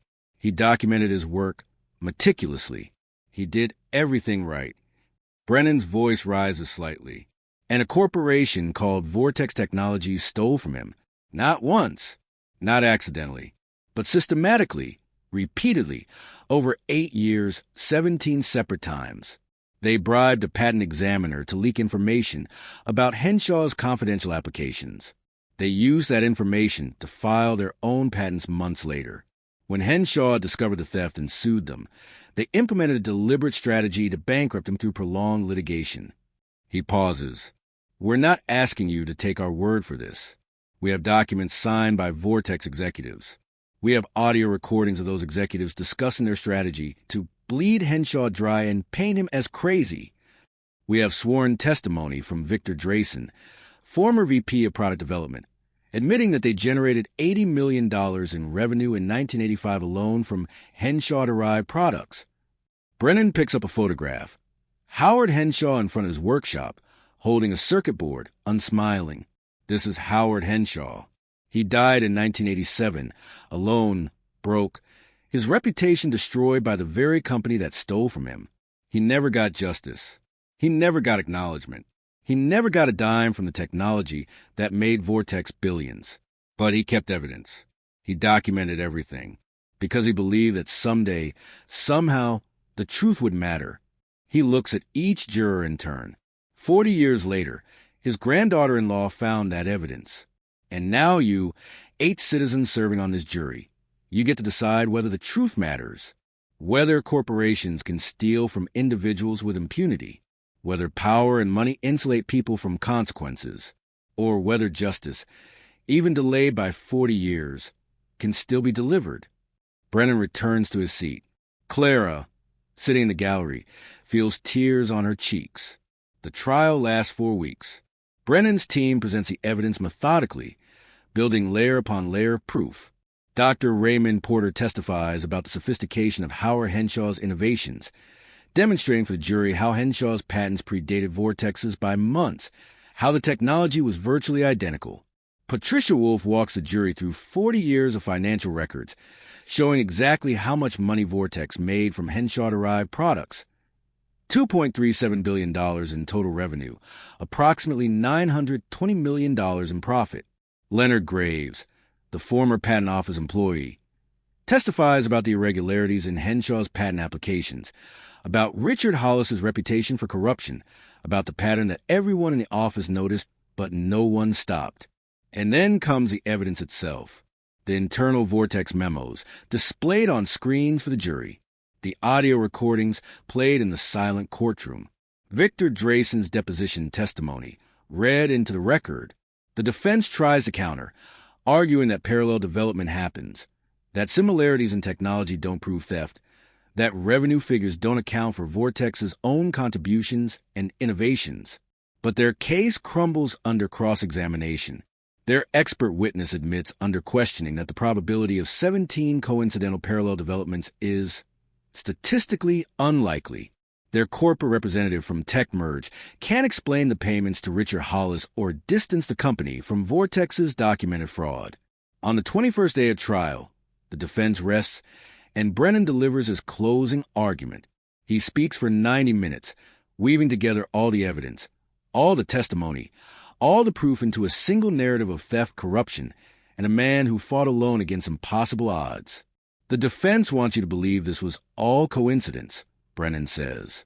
That 17 times over 8 years, 2 inventors independently developed identical technology within months of each other. They want you to believe the payments to the patent examiner were innocent. They want you to believe the recordings of executives discussing theft and fraud were taken out of context. He pauses, letting the absurdity settle. But you're not stupid. You heard the evidence. You saw the documents. You know what happened here. He holds up Howard Henshaw's photograph again. This man did everything right, and they destroyed him for it. They stole his life's work, made billions from it, and left him to die alone and forgotten. The only question before you now is, what is justice worth? The jury deliberates for 3 days. Clara spends those days in her apartment, unable to eat, unable to sleep properly, replaying every moment of the trial in her mind. Did the jury believe the evidence? Did Brennan's arguments land? Or did the defense succeed in planting doubt? On the morning of the 4th day, she gets the call. The jury has reached a verdict. The courtroom is packed when Clara arrives. Press fills the gallery, along with tech industry observers, law students, and dozens of curious citizens. This case has captured national attention. The story of a widow uncovering her grandfather-in-law's stolen patents has resonated with people who feel powerless against corporate systems. Judge Reyes enters. The jury files in, their expressions unreadable. Has the jury reached a verdict? Judge Reyes asks. The forewoman, a middle-aged woman who worked as an engineer before retiring, stands. We have, Your Honor. On the claim of patent infringement, how do you find? We find in favor of the plaintiff, Clara Henshaw. Clara's breath catches. Brennan squeezes her hand. On the claim of willful infringement, we find in favor of the plaintiff. On the claim of fraud, we find in favor of the plaintiff. Judge Reyes nods. And as to damages, what is your award? The forewoman reads from a paper in her hand.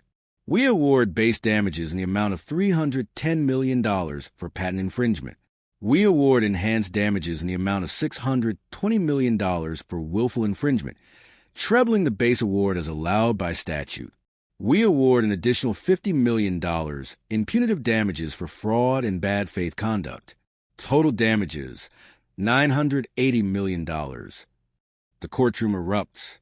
Clara hears the number but doesn't process it. $980 million. Nearly $1 billion. Judge Reyes gavel for order. The jury's verdict is accepted and entered as judgment. I want to thank the jurors for their service in this complex case. As the jury files out, several of them look at Clara. The forewoman gives her a small nod, acknowledgement, support, solidarity. After Judge Reyes dismisses them, Brennan turns to Clara. His usual professional composure is cracked, and she can see genuine emotion in his eyes. We won, he says simply. You won. Howard Henshaw won. Clara can't speak. She just nods, tears streaming down her face. Outside the courthouse, the press is waiting. Brennan has prepared a statement, but Clara asks if she can say something first.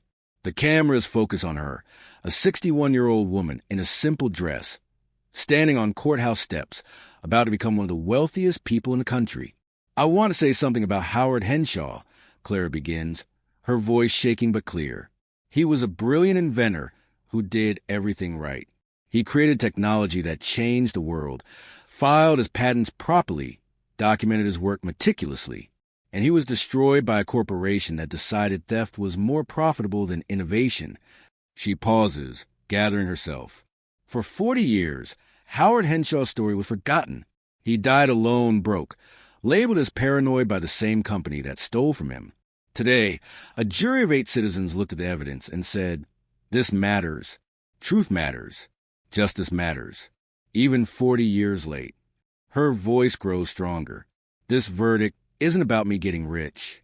It's about every solo inventor who faces corporate power. Every individual who fights systems designed to crush them. Every person who believes that doing the right thing should matter more than having expensive lawyers. Today we proved it does matter. Today we prove that truth eventually wins. The press conference continues, but Clara's words are what make the headlines. Jury awards nearly $1 billion in landmark patent theft case. Truth eventually wins. Widow vindicates grandfather's 40-year fight. Henshaw verdict sends shockwaves through tech industry. The defendants immediately file appeals, but even their lawyers privately admit the verdict will likely stand. The evidence was too overwhelming, the jury's findings too well supported. 3 weeks after the verdict, TechMerge, Dataflow, and Pinnacle Ventures jointly request settlement negotiations.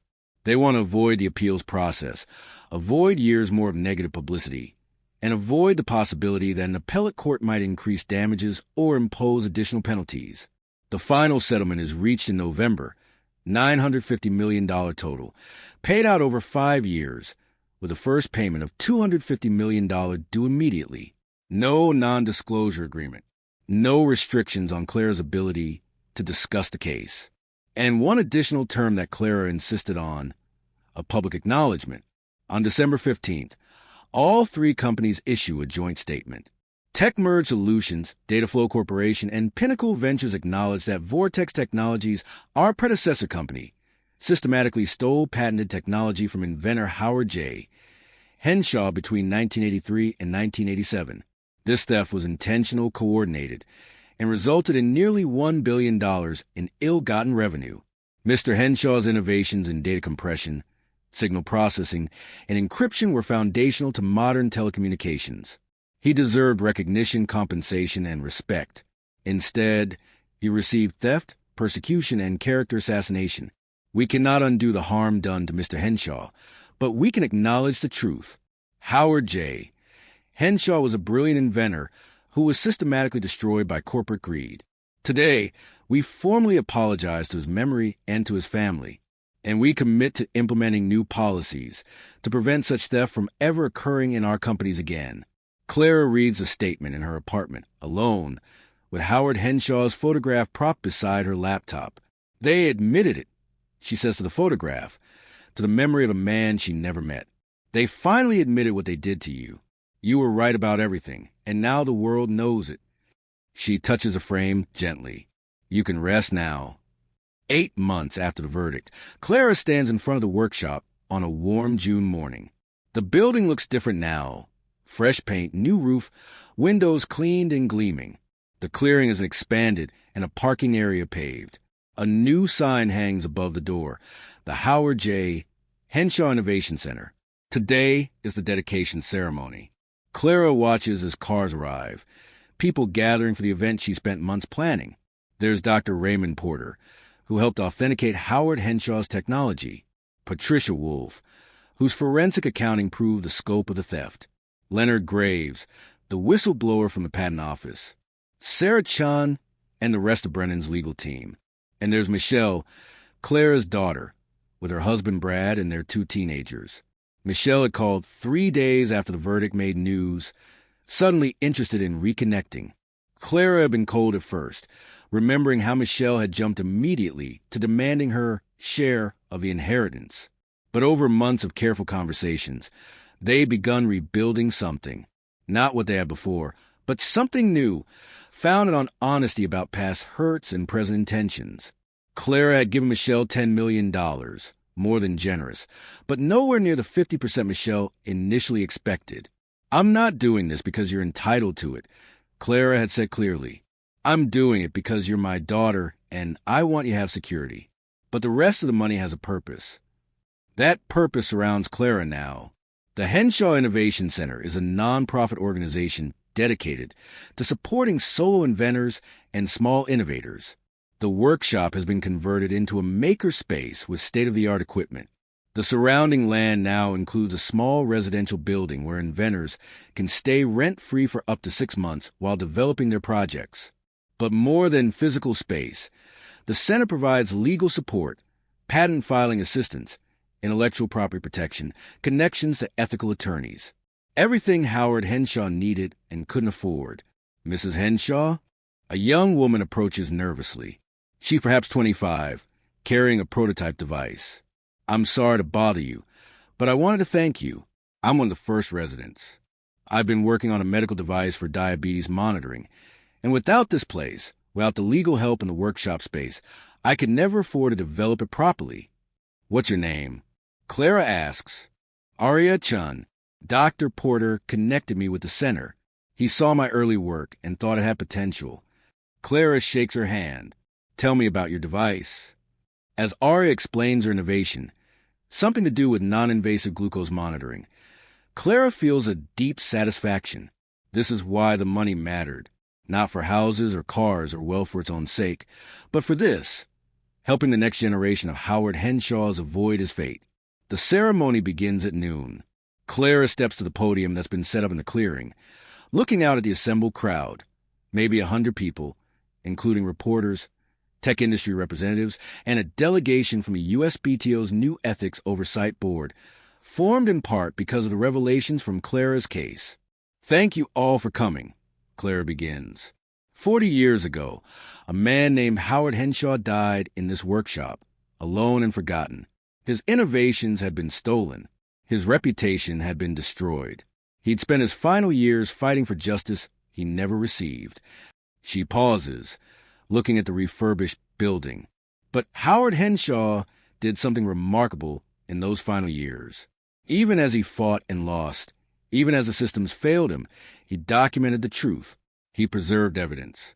He left a trail for someone to follow, believing that someday, somehow, justice might still come. Clara's voice grows stronger. This center exists because of his foresight, his determination, his stubborn refusal to let theft and corruption even when winning seemed impossible. The money that built this place came from holding his thieves accountable. But the spirit of this place, the belief that innovation matters, that individual inventors deserve protection, that truth and justice are worth fighting for, that comes from Howard himself. She holds up the photograph of Howard in front of his workshop, the one she found months ago. This is who we're honoring today. Not a victim, not a cautionary tale, but a brilliant inventor who stood alone against corporate power and whose evidence, preserved for 40 years, finally delivered the justice he deserved. The crowd applauds, and Clara steps back from the podium.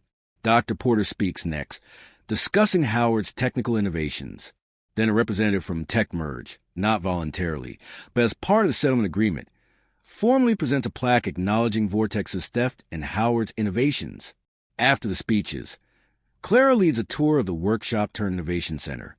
In the main space, Howard's original workbenches remain, preserved but functional, where new inventors can use the same tools Howard once used. The vault has been converted into a secure filing system for patent documentation. And in one corner, a small museum displays Howard's original prototypes, his notebooks, and the evidence that proved his case. Visitors can see his work, read his story, and understand what was stolen from him and how justice was finally delivered. As the ceremony winds down and guests begin leaving, Clara finds herself alone in the workshop. She walks to the museum corner and reads the placard she helped write. Howard James Henshaw, 1918 to 1987. Inventor, innovator, truth-teller. Howard Henshaw developed fundamental technologies in data compression, signal processing, and encryption that shaped modern telecommunications. His innovations were systematically stolen by Vortex Technologies between 1983 and 1987 through bribery, corporate espionage, and patent office corruption. Mr. Henshaw spent his final years fighting for justice, documenting evidence, and preserving the truth. He died without vindication, but his evidence survived. In 2025, 40 years after his death, a federal jury awarded nearly $1 billion in damages for the theft of his work. This center honors his memory and his fight. We exist to ensure that future innovators never face what Howard Henshaw faced. Theft without consequence, truth without acknowledgement, brilliance without recognition. Innovation works. Justice works. Truth matters. Clara reads a final line twice, thinking about the workshop's original sign, about Howard's fierce pride in those words. Her phone buzzes. It's a text from Douglas Brennan. The first annual payment just cleared. $250 million in your account. Congratulations, Mrs. Henshaw. You finished what he started. Clara looks at the message, at the number that still doesn't feel quite real, then puts the phone away. The money matters. It's bought justice, built the center, provided security. But it's not what she thinks about when she stands in this space. She thinks about Thomas, about the promise made in a hospital room. Everything will be all right. She thinks about Howard Henshaw, dying alone but not defeated, leaving evidence that waited 40 years for someone to find it. She thinks about herself 11 months ago, sitting in a motel room with an eviction notice and $63, believing she'd lost everything. And she thinks about what she found when she had nothing left to lose. Purpose, justice, proof that one person with truth on their side could change everything. Outside, The June sun is warm on the mountains. Inside the workshop, new inventors are already at work, building the future that Howard Henshaw fought to protect. Clara touches the museum placard one last time, then walks toward the door. "Thank you," she says quietly to the empty workshop, to Howard's memory, to the evidence preserved and the truth finally told, for not giving up, for documenting everything, for believing that someday it would matter. The workshop is silent, but somehow Clara feels an answer in that silence, acknowledgement, gratitude, the satisfaction of a fight finally finished and the truth finally freed. She steps outside into the sunlight and closes the door behind her, not locking it this time, not sealing it up, leaving it open for the innovators who come after, for the truth-tellers who need sanctuary, for everyone who believes that doing the right thing matters more than having power. Howard Henshaw's workshop is finally what he always intended it to be, a place where innovation works, where truth survives, where justice, however long delayed, eventually arrives. And Clara Henshaw, who found it when she had nowhere else to go, has made sure it will stand for generations to come. The conference room on the 15th floor of the Portland Federal Building has floor-to-ceiling windows overlooking the city. Clara sits at the long table, flanked by Douglas Brennan and Sarah Chun, facing a panel of 5 congressional staffers who spent the last 6 months investigating corruption at the U.S. Patent and Trademark Office. It's March 2027, and the Henshaw case has become a catalyst for reform. Mrs. Henshaw, the lead investigator, a sharp-eyed woman named Janet Reese, says as she reviews her notes, "Your case exposed systematic corruption that went unchecked for decades.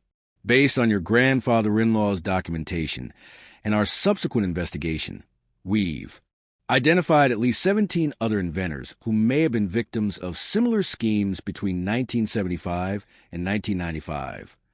Clara leans forward. 17 other people like Howard? At minimum, patent examiner Richard Hollis worked at the USPTO for 23 years. We found evidence of irregular payments from 6 different corporations, expedited approvals that bypass normal review processes, and a pattern of confidential application information being leaked to favored companies. Mr. Henshaw wasn't an isolated case. He was simply the only one who documented it thoroughly enough to prove what was happening. The investigator pulls up a presentation on the screen. Behind her, names, dates, companies.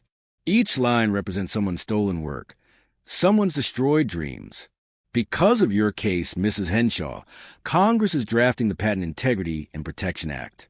It will create independent oversight of the patent examination process, impose criminal penalties for bribery or information leaking, and establish a fund to compensate victims of proven corruption. Your testimony today will help us finalize the legislation." Clara spends 3 hours answering questions, walking the investigators through Howard's evidence, explaining how the theft was discovered and proven. When they break for lunch, Janet Reese pulls Clara aside. "I wanted you to know," she says quietly, "my father was an inventor.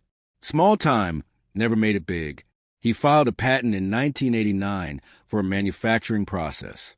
6 months later, a major corporation filed something nearly identical. My father couldn't afford to fight them.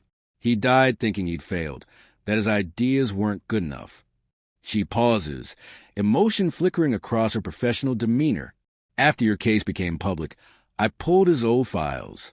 His patent examiner was Richard Hollis. The corporation that filed after him had made payments to Hollis that same year. My father was stolen from Mrs. Henshaw, just like Howard Henshaw, and because of what you did, because you fought instead of staying silent, I finally understand what happened to him." Clara takes Janet's hand. "I'm so sorry about your father, but maybe the new legislation can prevent it from happening to others. That's why I'm working on this bill." Janet says firmly, "Your case proved these crimes happened. Now we make sure they never happen again." The Henshaw Innovation Center, Year 2. The center has grown beyond Clara's initial vision. What started as a workshop and a few resident spaces has expanded into a full campus. The original building now anchors a complex that includes a state-of-the-art prototyping facility with 3D printers, CNC machines, electronics labs, and clean rooms for sensitive work. A residential building housing 24 inventors at any given time, each staying 3 to 12 months. a legal clinic staffed by volunteer patent attorneys who provide free services to resident inventors, a business incubator helping inventors transition from prototype to commercial product, and most recently, the Henshaw Archive, a research library documenting the history of solo inventors, patent corruption, and the fight for intellectual property justice. Clara walks the campus on a bright April morning, watching inventors at work through windows. In the electronics lab, a young man from Kenya is developing a low-cost water purification system. In the mechanical shop, two women from rural Oregon are prototyping an adaptive farming tool for small-scale agriculture. In a conference room, a patent attorney is helping a nervous teenager from California file his first application for a solar panel innovation. This is what the money was for, not luxury or comfort, but this giving people the resources Howard never had, the protection he desperately needed, the support that might have changed everything. Dr. Raymond Porter, who now serves as the center's chief technical advisor, joins Clara on her walk. We had 847 applications for the spring residency cohort. He says, we can only accept 24. The demand is extraordinary. We need to expand, Clara says. Maybe open satellite centers in other states. That would require significant additional funding. Clara smiles slightly. I think we can manage. The settlement money is invested in a trust that generates approximately $40 million annually in returns. $20 million funds the center's operations. $10 million goes to the compensation fund for other victims of patent corruption. $5 million supports STEM education programs in underfunded schools. The remaining $5 million Clara uses for discretionary grants to inventors who need help but don't qualify for residency. She lives comfortably but not extravagantly. A modest house in Ridgemont, a reliable car, enough for travel and small luxuries. After a lifetime of financial instability, she's discovered that security matters more than excess. Dr. Porter, Clara says as they walk, do you ever think about how different things would be if Howard had won his case back in 1987? If justice had come when it should have. Porter considers this. He'd have been vindicated, certainly. Wealthy, recognized. But would the larger change have happened? Would Congress be reforming the patent system? Would this center exist? Sometimes injustice delayed creates opportunities for broader impact. That sounds like rationalizing, Clara says, but without heat. Howard deserved justice while he was alive. Absolutely. But since he didn't get it, at least his fight ultimately created something larger than individual vindication. His evidence didn't just win you a lawsuit. It exposed systematic corruption and sparked reform that will protect thousands of future inventors. There's meaning in that. Clara wants to argue, wants to insist that Howard should have lived to see his triumph. But Porter is right about one thing. The Henshaw case became a catalyst precisely because the injustice was so extreme, so well documented, and so clearly representative of systematic failure rather than an isolated incident. Howard's 40-year wait for justice became a story that resonated, that sparked outrage, that drove change. It doesn't make his suffering acceptable, but it gives it meaning. Family reconciliation. Clara's relationship with her daughter Michelle has evolved into something neither of them expected. Honest friendship built on clear boundaries and mutual respect. They meet for lunch in Portland once a month, usually at a quiet cafe where they can talk without interruption. Today, Michelle brings photographs from her daughter Emma's college graduation. She's decided to study engineering, Michelle says, showing Clara pictures of Emma in cap and gown. Says she was inspired by the Henshaw case, by Grandpa Thomas's grandfather. She wants to be an inventor. Clara feels warmth spread through her chest. Emma is 20, bright and passionate, and the idea that Howard's story inspired her great-great-granddaughter to pursue innovation feels like a kind of cosmic justice. Has she applied to the center's mentorship program? Clara asks. She's nervous about nepotism. Doesn't want people thinking she got in because she's your granddaughter. The selection is blind. Reviewers don't see names, only project proposals and qualifications. If her application is strong, she'll get in on merit. If not, she can reapply next cycle. Michelle hesitates, then says, Mom, I wanted to apologize again for how I acted when you first inherited the workshop, for immediately thinking about money instead of asking if you were okay, for not supporting you when you decided to fight instead of settling quickly. They've had versions of this conversation before, but Clara understands that some apologies need repeating, that Michelle is working through her own guilt about how their relationship fractured. You were scared about your own financial situation, Clara says gently. I understand that better than you think. Fear makes us focus on survival instead of principle. It's human. It was selfish, Michelle insists. You were homeless, Mom. You were sleeping in a motel room.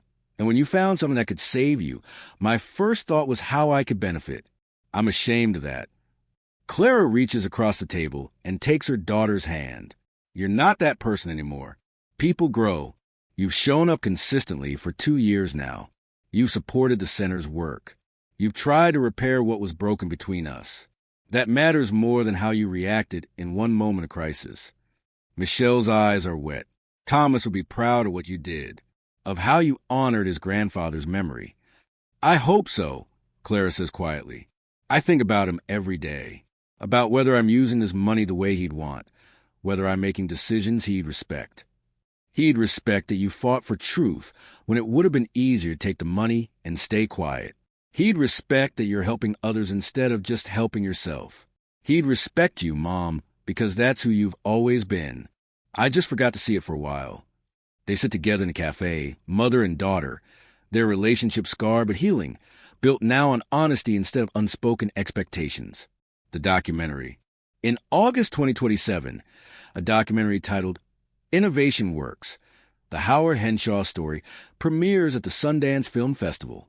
The filmmaker spent 18 months interviewing everyone involved in the case, obtaining access to the workshop, and crafting a narrative that balances technical complexity with human drama. Clara attends a premiere with Sarah Chun and Dr. Porter. She's nervous, seeing Howard's story presented for mass consumption, seeing her own role dramatized and examined, but also hopeful that the film will reach audiences who never followed the trial. The documentary opens with footage of the workshop as Clara first found it, dusty, frozen in time, mysterious. Then it cuts to Howard in the 1980s, using the videotaped testimony he recorded before his death. Hearing his voice, seeing his face animated and alive, Clara feels grief wash over her again. The film meticulously documents the theft, the corruption, the systematic destruction of Howard's life. It includes interviews with Victor Drayson, conducted before he died in 2026, where he expresses regret but stops short of full accountability. It features Leonard Graves' testimony about patent office corruption and Janet Reese discussing her father's similar experience. But the film's emotional core is Howard's isolation, his estrangement from family, his final years alone in the workshop, documenting evidence he feared no one would ever see, fighting a battle he was losing day by day. The documentary doesn't shy away from difficult questions. Was Howard's paranoia justified, or did it consume him unnecessarily? Could he have handled things differently? Did his obsession with justice cost him more than the theft itself? Clara finds those sections hard to watch, but she appreciates the honesty. Howard was complex, brilliant but difficult, principled but rigid, right about the conspiracy but damaged by his fight against it. The film ends with footage of the Innovation Center's dedication ceremony, Clara's speech about truth matching, and updates on current residents whose work is thriving because they have support Howard never received. The final shot is the workshop at sunset, lights glowing from within, inventors visible through windows, working at the same benches Howard used. The image suggests continuity, legacy, the transformation of tragedy into purpose. When the credits roll, the audience sits in silence for a long moment before applause begins. It's not the polite appreciation of a well-made film. It's something deeper, emotional, the response to a story that resonates with anyone who's ever felt powerless against systems designed to crush them. At the Q&A after the screening, a young woman in the audience stands and asks Clara directly, knowing what you know now about how much Howard suffered, how isolated and destroyed he was by this fight, do you think it was worth it? Do you think he should have just walked away? Clara considers the question carefully. I think Howard made the only choice he could live with, she finally says. He wasn't wired to accept injustice, to stay quiet when he knew the truth. The fight cost him everything. His relationships, his money, his peace of mind, probably years of his life. But walking away would have cost him something he valued more, his integrity. She pauses. Was it worth it? That's not for me to say. Howard died thinking he'd lost. He never knew his evidence would eventually deliver justice. But I can tell you this. Because he didn't walk away, because he documented everything and preserved the truth, 17 other victims of patent corruption are now getting compensation. Congressional reform is protecting future inventors. The Innovation Center is helping people who need exactly what Howard needed. So maybe the question isn't whether it was worth it to him, but whether his choice created value for others. And on that measure, absolutely yes. The documentary goes on to win the Sundance Grand Jury Prize and later receives an Academy Award nomination for Best Documentary Feature. It's screened in schools, shown at tech industry conferences, used in law school courses on intellectual property ethics. Howard Henshaw's story becomes part of the cultural conversation about corporate power, individual rights, and the cost of standing up for truth. The congressional bill, the Patent Integrity and Protection Act, passes Congress in December 2027 with bipartisan support. It's rare for any legislation to achieve such consensus, but the Henshaw case provided such clear evidence of systematic failure that even partisan divides couldn't prevent reform. The bill includes independent oversight of patent examiners, with random audits and criminal penalties for corruption, a confidential whistleblower system for reporting irregularities in the patent process, enhanced damages for companies found to have obtained patents through bribery or fraud, a victim compensation fund providing restitution to inventors who can prove their patents were stolen through corruption, mandatory ethics training for all USPTO employees, with Howard Henshaw's case used as a primary example of what went wrong and why integrity matters. Clara is invited to attend the bill's signing at the White House. She stands behind the president as he signs the legislation, surrounded by other advocates for patent reform and families of inventors who were victimized by corruption. This bill bears the spirit of Howard Henshaw. The president says during his remarks, a man who fought alone for justice and whose granddaughter finished his fight 40 years later. We cannot undo the harm done to Mr. Henshaw and countless other inventors who were stolen from, but we can ensure it doesn't happen to future generations. That's what this legislation does, and that's the legacy Howard Henshaw deserves. After the ceremony, Clara is approached by a man in his 70s who introduces himself as Robert Henshaw, Howard's son, Thomas's father, the man who'd been estranged from Howard for the final decades of his life. I didn't know if I should come, Robert says quietly. I wasn't there for him when he needed me. I thought he was paranoid, obsessed, ruining his life over something that didn't matter. I was wrong about all of it. Clara sees the guilt in his face, the regret of a son who dismissed his father's fight and never reconciled before death made it impossible. He loved you, Clara says, though she doesn't actually know this. But she remembers the photograph in the workshop. Young Robert with his father, Howard's arm around his son's shoulders. Love existed once, even if it was buried under years of estrangement. I found a letter, Robert says, pulling an envelope from his jacket. After the verdict, I went through my mother's things. She died in 2015. This was in a box of her papers. It's from my father, written the week before he died. He never mailed it. He hands the envelope to Clara. Inside is a letter in Howard's precise handwriting. Robert, I know you think I'm wasting my life on this fight, that I should let it go and move on. You're probably right that it's destroying me. I've lost friends, money, peace of mind. I've become the paranoid old man you warned me I was turning into.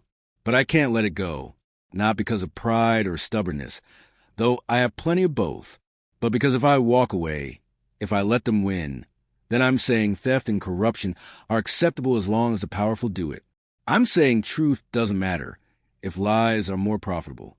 I'm sorry I wasn't a better father. I'm sorry my obsession with this case cost us the relationship we should have had. I'm sorry you'll remember me as a difficult man who chose principles over family. But I'm not sorry I fought. Even if I lose, and I probably will, I'm not sorry I documented the truth. Someday, maybe long after I'm gone, maybe someone will find this evidence and it will matter. The truth will come out. Justice will be delivered. That has to be enough. I love you, even if I didn't show it well enough. Dad. Clara reads the letter twice, tears blurring the words. She hands it back to Robert. He did love you, she says firmly. And Robert, he was right. Someone did find the evidence. The truth did come out. Justice was delivered. Your father's fight mattered. Robert wipes his eyes. I just wish I believed in him while he was alive. I wish I'd stood with him instead of walking away. You can't change the past, Clara says gently. But you're here now. You witnessed this bill signing. You're seeing your father's vindication. That counts for something. Will you give me a tour of the Innovation Center? Robert asks.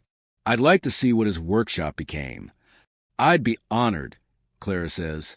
3 years after the verdict, the Innovation Center's 3rd anniversary celebration is held on a June evening, with the workshop lit up against the darkening mountains. 300 people attend, inventors, supporters, tech industry representatives, and journalists covering the center's growing impact. Clara stands with Dr. Porter, watching the crowd mingle. In 3 years, the center has supported 72 inventors, 12 of whom have successfully brought products to market. Another 43 have filed patents and are in various stages of development. The legal clinic has provided free services valued at over $4 million. We've helped more inventors in 3 years than Howard helped in his entire lifetime. Porter observes, his isolated genius has been transformed into systemic support. It's remarkable. It's what he would have wanted, Clara says. He didn't just want justice for himself. He wanted a world where inventors could create without fear of being destroyed for it. Emma, Michelle's daughter and Howard's great-great-granddaughter, is one of the evening's featured speakers. At 21, she's in her 2nd year of the center's mentorship program, working on an affordable medical diagnostic device for rural communities. She stands at the podium, poised and confident. I never met my great-great-grandfather, Howard. Emma begins. He died 30 years before I was born, but his story shaped my life. Growing up, I heard about the workshop, the stolen patents, the fight for justice, and I learned something important. Innovation isn't just about having good ideas. It's about having the courage to protect those ideas, to stand up when people try to take what's yours, to fight for truth even when the systems are rigged against you. She pauses, looking out at the crowd. This center exists because Howard Henshaw fought alone, and my great-grandmother Clara finished his fight.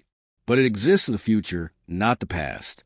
For every inventor who comes after us, who needs support and protection, and someone who believes in them. That's Howard's real legacy. Not the patents or the money, but the idea that innovation matters and innovators deserve to be protected. The crowd applauds, and Clara feels pride swell in her chest. Emma represents continuity. The passing of values across generations, the transformation of tragedy into inspiration. After the speeches, as the celebration continues under string lights and stars, Clara walks alone to the workshop. Inside, the space is quiet, but she can feel the presence of everyone who's worked here. Howard 40 years ago, the 72 inventors who've come to the program, the future generations who will use these tools. She touches one of Howard's original workbenches, the wood worn smooth by decades of use. We did it, she says softly to his memory. Everything you documented, everything you preserved, it mattered. You were right to fight. You were right to believe the truth would eventually win. She pulls out her phone and looks at a message that arrived earlier today. It's from Janet Reese, the congressional staffer who led the patent reform investigation. Mrs. Henshaw, wanted you to know that the Victim Compensation Fund established by the Patent Integrity Act has processed its first claims. 17 inventors or their families are receiving restitution for proven theft. Total compensation, $127 million. None of this happens without your grandfather-in-law's evidence and your willingness to fight. Thank you for not staying silent. $127 million to victims who thought they'd never see justice. 17 families finally acknowledged, finally compensated, finally vindicated. And beyond the money, the knowledge that it won't keep happening, that the systems have been reformed, that future inventors have protection Howard never had. Clara saves a message and puts her phone away. Through the workshop windows, she can see the celebration continuing outside. People talking, laughing, celebrating innovation and justice and the community built around Howard's legacy. She thinks about that eviction notice 3 years ago, about $63 and nowhere to go. She thinks about finding this workshop, unlocking its secrets, following a trail Howard left across 40 years. She thinks about Thomas, about promises made and kept. And she thinks about Howard Henshaw, die alone in the space but not defeated, leaving behind evidence that would eventually prove him right about everything. Rest well, Clara says to the empty workshop, to the ghost of innovation past and the promise of innovation future. Your fight is finished. Your truth is known. Your legacy will endure. She turns off the lights and locks the door, not sealing it up this time, just closing it for the evening. Tomorrow, new inventors will arrive. The work will continue. Howard's workshop will keep doing what he always intended, supporting innovation, protecting truth, proving that even when systems fail, even when power tries to crush individuals, justice can eventually prevail. Clara walks into June night, toward the celebration, toward the community built on one man's refusal to accept injustice. Behind her, the workshop stands quiet and strong against the mountains, a monument to persistence, a sanctuary for dreamers, a testament to the enduring power of truth. Innovation works. Justice works. And sometimes, if you fight hard enough and document thoroughly enough and refuse to let the truth die, even 40 years late, even after you're gone, vindication comes. Howard Henshaw's story proves it. Clara Henshaw's journey confirms it. And every inventor who finds refuge in the center they created carries that truth forward into the future.